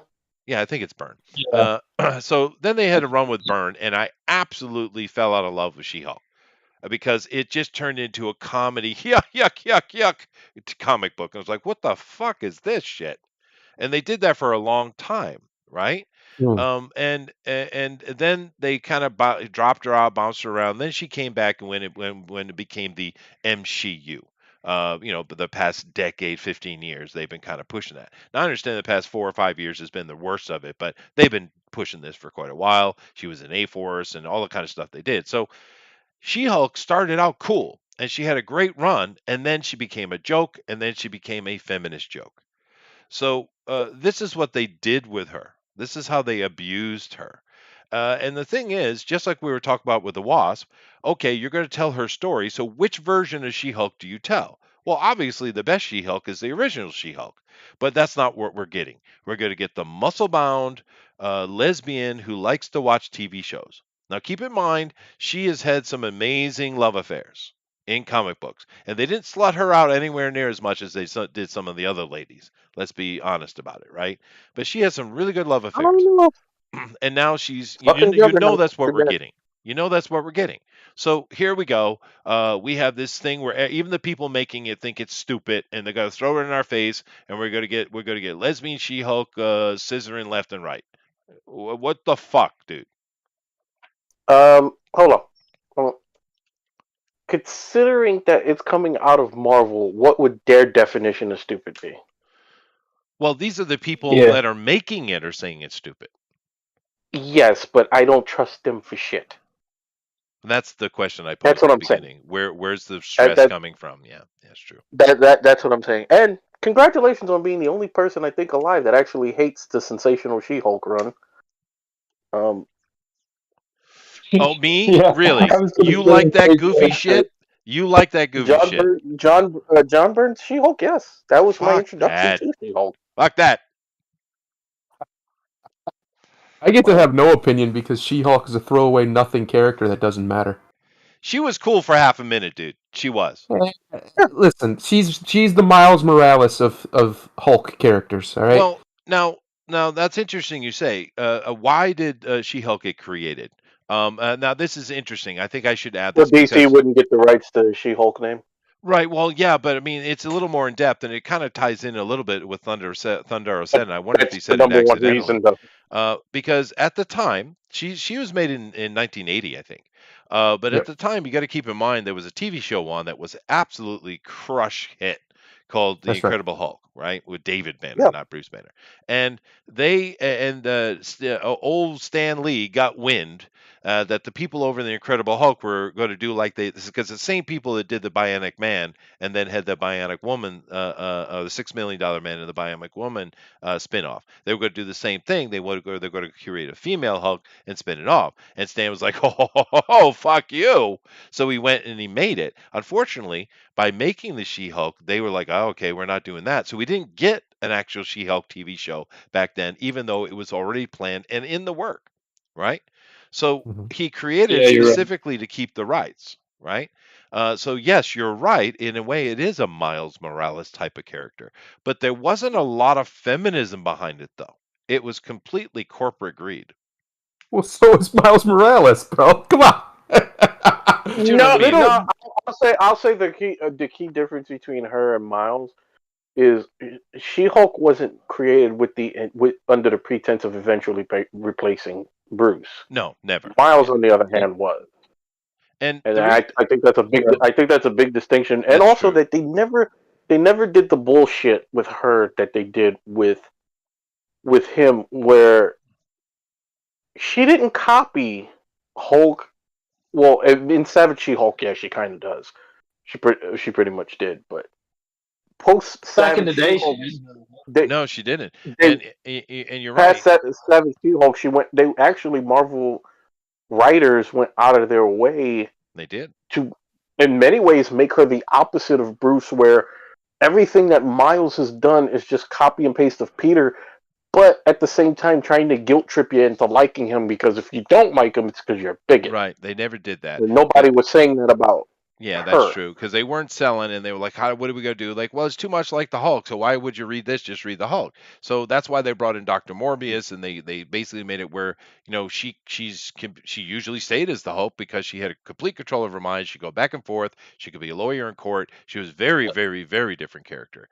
And I get some people who like the burn run where the comedic take, but I just because I read She-Hulk when I was a kid, and she was a cool character, and now all of a sudden she's this joke character that's fourth world wall breaking all the time. I mean, she did this before Deadpool did. I mean, Yeah. honestly, right? And I hate that they kind of took that credit away from her, because that was Here's my big problem with her.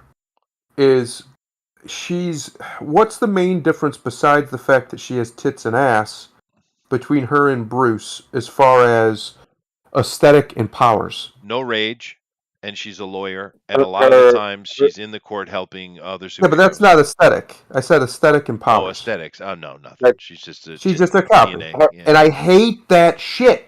I go on and on and on and on and on about how much I hate when they do that. Dude, I'd rather look at her ass than Bruce's. Well, then get rid of Bruce. Wait. Fair. But stop copying. Stop with the copying. We were just talking about how come they can't come up with something original for Miles to be and to do. Yeah, but they did that with same her, though. thing. They no. Wait, They did that with her. They literally She's just copied completely different, copy Bruce's Wait. powers and be like, woman, here you go. Oh, she's no, hot, dude. though. This is actually the answer to what you're saying, Thundero. They did with her what they should be doing with Miles. Yes, they did. What they did. Well, I'll say this: what they did after Savage She-Hulk, where Savage She-Hulk is more of copy and paste Bruce Banner. It really is. No, I'll talk about that But middle period between that and Burn. Yeah. Post that, I would say from at least the Burn, she, in terms of her demeanor, she doesn't have the conflict between her Hulk side and her and Jennifer Walters. There is no real conflict there between those two personalities, whereas Bruce is constantly fighting the different personalities, whether it's the Savage Hulk or Mr. Fix-It, or Maestro or what have you. Yeah. So she's less Maestro. interesting than Bruce Banner. Got it. Cool. Just like Miles Morales is from Peter Parker. Got it. Cool. She's more optimistic. Her powers are also kind of tied into her physical condition, where I believe there was a storyline that specifies that if she works out as Jennifer Walters and gets stronger as Jennifer Walters, those powers, when she transforms, they're reflected in that, where She-Hulk proportionately becomes that much stronger. Okay. So, like how Miles Morales can turn invisible and has Venom strike?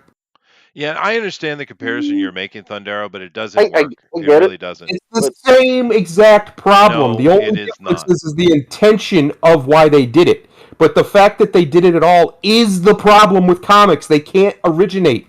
They are completely devoid of original ideas, and instead of making an original character, they literally just took Hulk's abilities and slapped it on his cousin.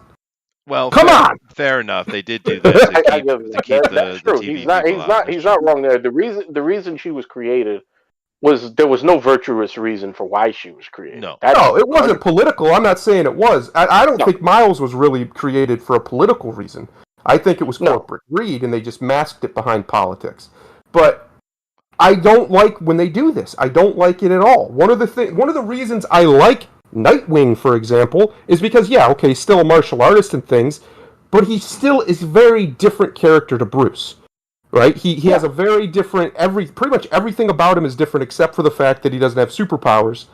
But other than that, he's very different from Bruce, and when he went off and did his own thing, I think most people liked it. You could pull Nightwing away from Bruce entirely, and they did, and he would work completely on his own. You wouldn't need any reference to Bruce Wayne at all. She doesn't. She literally has Hulk in her name, for Christ's sake. Well, No, hold on a second. Hold on. That part's true, but also at the same time, what you just said that they did with Dick Grayson post Savage She-Hulk, that's what they did. That is what they did. And is that they pulled her away from that, where they either, now granted they had her in a couple of different teams along the way, but her demeanor, much like Dick, is a more positive and upbeat demeanor than from Bruce. Bruce Wayne. Her disposition is far different from Bruce Banner's. It's not the same. She doesn't carry the level of intelligence that Bruce has. Yeah, no, because I read this comic. I read it from the beginning. Now, you're right. The original thing, it was kind of copied, but almost immediately they were like, "Hey, dude, we need to make this character different because of the way they made it." That's why they canceled it. Exactly. But the thing is, I was reading simultaneously Hulk and She-Hulk at the same time, and they're not even comparable. You can't compare those two comics. They're completely different, dude. And fair enough, Dick Grayson is a far better character than Jennifer Walters, without question. But it's not like that. She is very, very different. Her comic is radically different. You can't compare her to Bruce Banner at all, dude. But I'm not really comparing her to Bruce. Bruce is a better character because he's tormented. Yeah, that's true. I'm comparing her to Miles, who is a much lesser version of Peter Parker. We literally say it all the time. You're literally saying the exact same reasons why Miles is a lesser character. For her, you're just saying it's a good thing with her. Miles is lesser than this. Because Miles is constantly copying everything Peter does, and they didn't do that with her.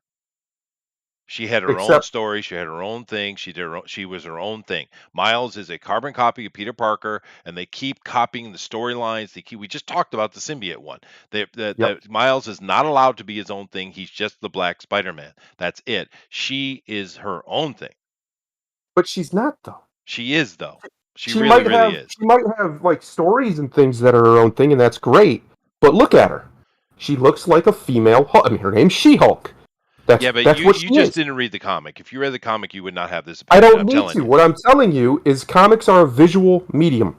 The one thing they did right with Miles Morales is they made him look different than Peter. That's the only thing they did right, is he has a totally different aesthetic to Peter Parker. He doesn't have the same suit. He uses different coloring, everything. Now, I don't necessarily like the color scheme they chose, but at least they tried to visually make him look different. At least at first. They did the absolute least amount they could do there. Yes. Whereas with this, she looks like Bruce, except obviously with tits and ass. Not Bruce, but she looks like Hulk.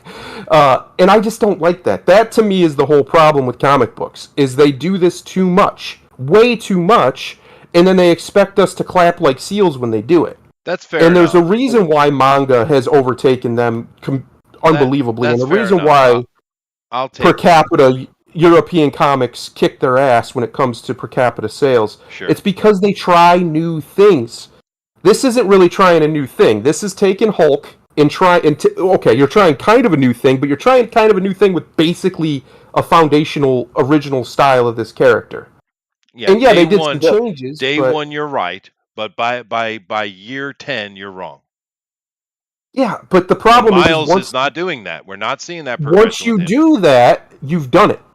And it's really, really hard to get away from it. Once you start down this path, first impressions matter. The reason why most people still either dislike or don't care about Miles Morales is those first impressions matter. If you were to only know about Miles from Into the Spider-Verse, you'd probably like Miles, because he's pretty good in that movie. But when you go back to his origins... When you go back to his origins, he's not very good. He's boring, bland, and dull as dishwater. That matters. Adrian, stop eating popcorn. Is he eating popcorn? What do you think, Adrian? Anyway. I'm just sitting back and listening to this debate because I'm enjoying it.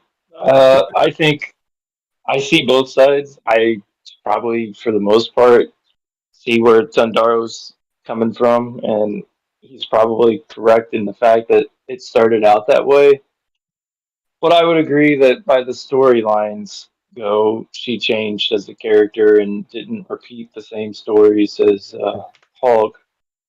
I haven't read enough of She-Hulk. The only one I have read is the Burn Run. So Oh, fair enough. Well, anyway, there you Well, go. it's one of those cases where you're both right. Burn Run Honestly, definitely it really is. It's like Thundaro.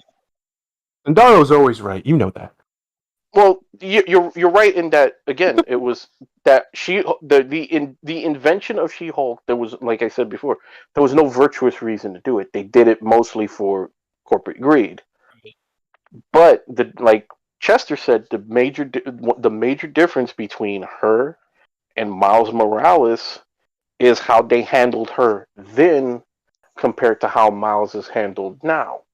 Whereas Miles is static. Miles has been the same bullshit since the moment he was brought out there, and again, a major caveat of Miles as to why he's hated is they've tried to Roman Reigns him, and that's not worked because his comics sell dismally, his toys sell dismally.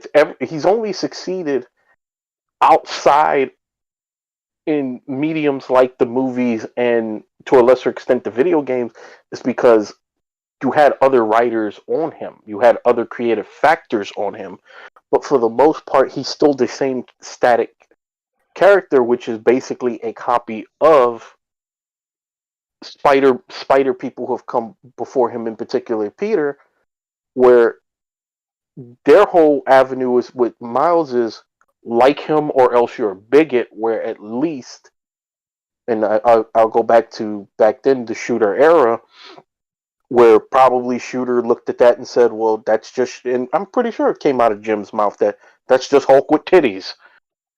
And And that's he probably was the why problem. He kind of and that's killed the probably why character. they Jim stopped. Shooter did. That's true. Yeah, and that's yeah, probably why Shooter they probably did. canceled Savage She-Hulk and then they revamped her Yeah, because that's true.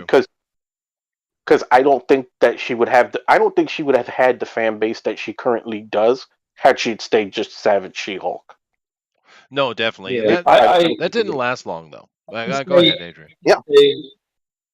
I can say that I will draw She-Hulk any day over the real Hulk. So, Oh yeah, sure. That's definitely true.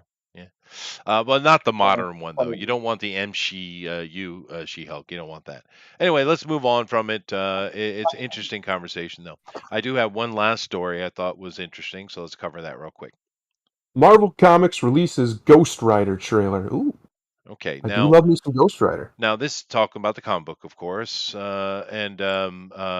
it's really interesting because they got away from Johnny Blaze here for a while. They've been doing other ones, which is fine. You could do that with Ghost Rider, no problem. But it seems like they're coming back with a Johnny Blaze run, but are they They have. rebooting it, or it's weird the way they're doing? Because it says Johnny Blaze has the perfect life, a wife and two kids, a job at an auto repair shop in a small town community that supports him. Now, this is not the Mexican one. This is Johnny Blaze, right? No. But Johnny Yeah. isn't doing well. He has nightmares of monsters when he sleeps, and he sees bloody visions when he awakes. Okay, and they got a little trailer here, and it's I'm not sure. What are they doing? He's got some kind of injury. He's got an eye in the back of his head here. He's waking up. We already have an origin for Johnny Blaze. Why are we redoing the Johnny Blaze origin? What No, are they no. doing here? I've actually read this comic. It's not a new origin. Um it's kind of hard to really figure out exactly what they're doing because they had the series with him and Danny Ketch where basically it got canceled because of the coof, but for some reason I guess in between however that ended, um they have it where Blaze is in this town, but as I said, I've read this book. The town is an illusion. It's all hallucination. Oh, okay. yeah, I already see that from watching this trailer. Yeah, Because it looks cool. Yeah, there was I'll give it credit for This is a pretty gory book. Like the images that's in the book, like there's like images like that's just purely gory. It's like not this. This would be a more mature rated Ghost Rider, I would say. And basically, he's in this town, and he thinks he's suffering delusions. He thinks that all these monsters and stuff he's seeing is the results of a bike accident, but it's not. Oh, I see. It was some. Yeah, yeah. Eric says it's It was some. Truman Show meets the Ghost Rider. Okay. Yeah, it's kind of like that, where everybody like love. Yeah, it's like everybody loves him, everybody knows him, and they're worried for him, but it's not really what it looks like. And like if you look at the book, like some of the I forget the artist's name, but there was actually some subtlety in the book. It's like you'll see this picture of a pig in the psychiatrist's office, but you'll see that picture change throughout the book Oh, that's cool. to where like towards the end of the book you'll see that same picture in the office, but that Oh. pig has been just torn to freaking shreds and the guts are laid out and there's like a wolf in the background. So you're saying they Mr. Miracled Johnny Blaze? Yeah. Huh. Hopefully it ends a lot better than that did. Holy crap. How did it end? Yeah. Oh. Well, Ghost Rider does break like whatever spell that he was under. There's a guy called Zeb that is basically coming to get him. Is like the world has gone to hell since you've been away, and we need you. And like the whole town is trying to keep Zeb away from him because he's like they're trying to keep the Ghost Rider under the illusion that he's Right. under. Well, because he's But dangerous. when he breaks free, he starts fucking shit up. Like As the you beginning do. of the book is fairly dialogue heavy, but towards the end, the action does pick up and gets pretty gory. Well, I'm gonna have to read it then, because usually I'm used to this new guy here, and he's fine. I don't mind this new Ghost Rider at all, actually. But that's cool. Johnny Blaze story, neat. See, there's an example of exactly what I'm talking about. This one, it works with Ghost Rider because of what Ghost Rider is. Yeah. Right? You can pass a spirit of vengeance around and get other spirits of vengeance, whatever.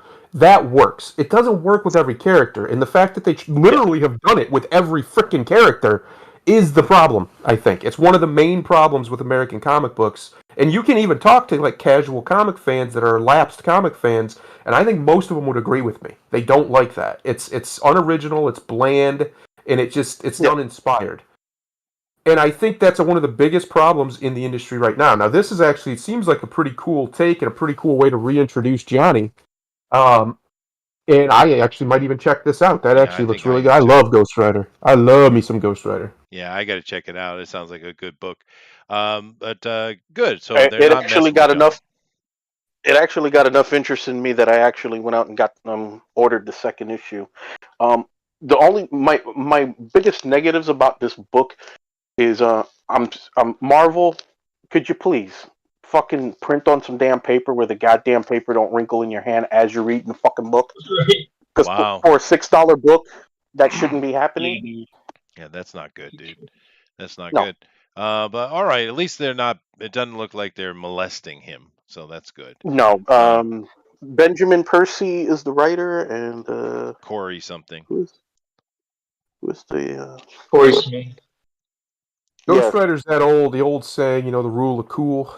And that's another thing. It was also nice to have some consistent art throughout the book, where you can see that it was just one person, and it wasn't like somebody doing like half a book, and then they went and got somebody to finish the book to make the deadline. Yeah, no, I hate that. Yeah.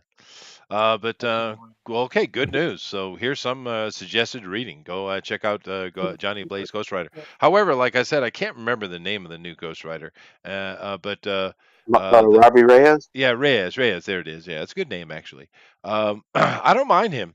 I think it's a good idea. It works. Yeah, it works with Ghost Rider. He's one of the few that it works with. Just because of the horror of what he is. Yeah. I never disliked his books. I actually like the artist that did the first one, I think. Yeah. But I mean, it's just, and I get what you're saying. Like, for instance, sometimes they're able to make that generic copy and move themselves away. and then other Mhm. times they're not. A good example is when they were redoing Doctor Strange for some reason, and they made him a Latino kid living in the barrio. It was like, what? Yeah. What? Yeah. Uh, I mean, it's these things are really weird, and just taking and kind of, generically, making something that was into something new, without giving it any kind of flesh on the back end. But yeah, and it is a problem that's been going on in comics forever. This is true, and this is why the Europeans and the Asians don't have the same problem, because they write a story and they tell the story and they're done. And they move Right. on, They move usually. on. Yeah. And now some have long runs, like we were talking about. I think it was Grimlock who mentioned One Piece. One Piece has been going on for quite a while, but it's also coming to an end now.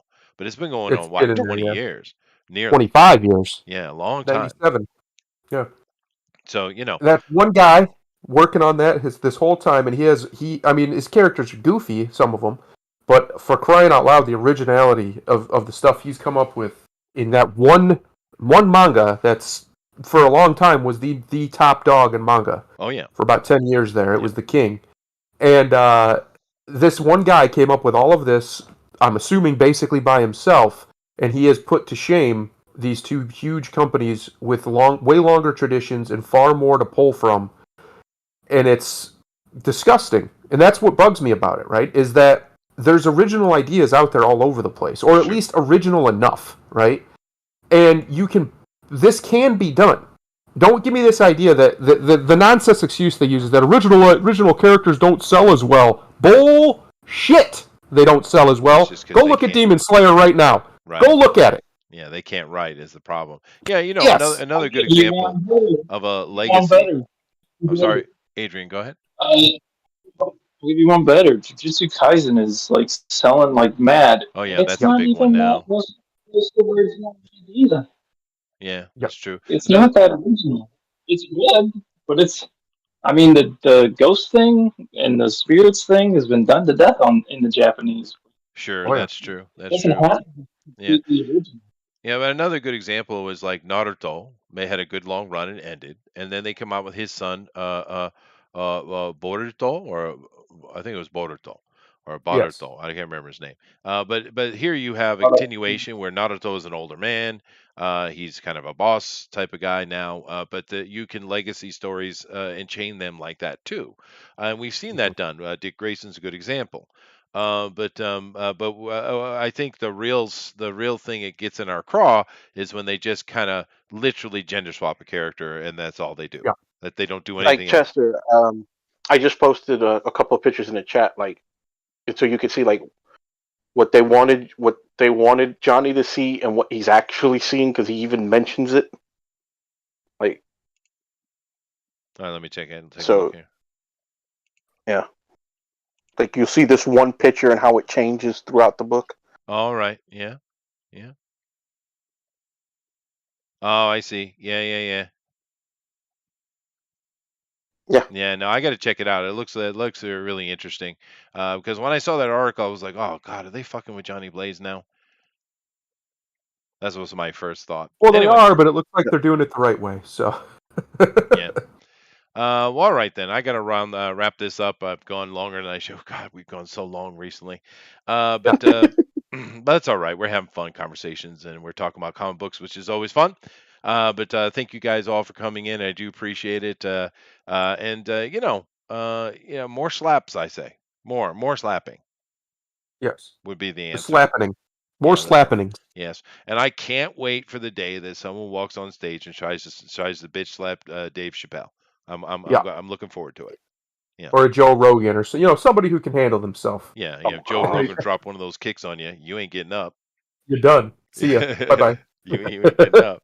But anyway, that was a lot of fun. Keep in mind that tomorrow I will actually be able to do the Bugbear's Basement run we're doing with ICRPG and that Cyberpunk thing with Bill.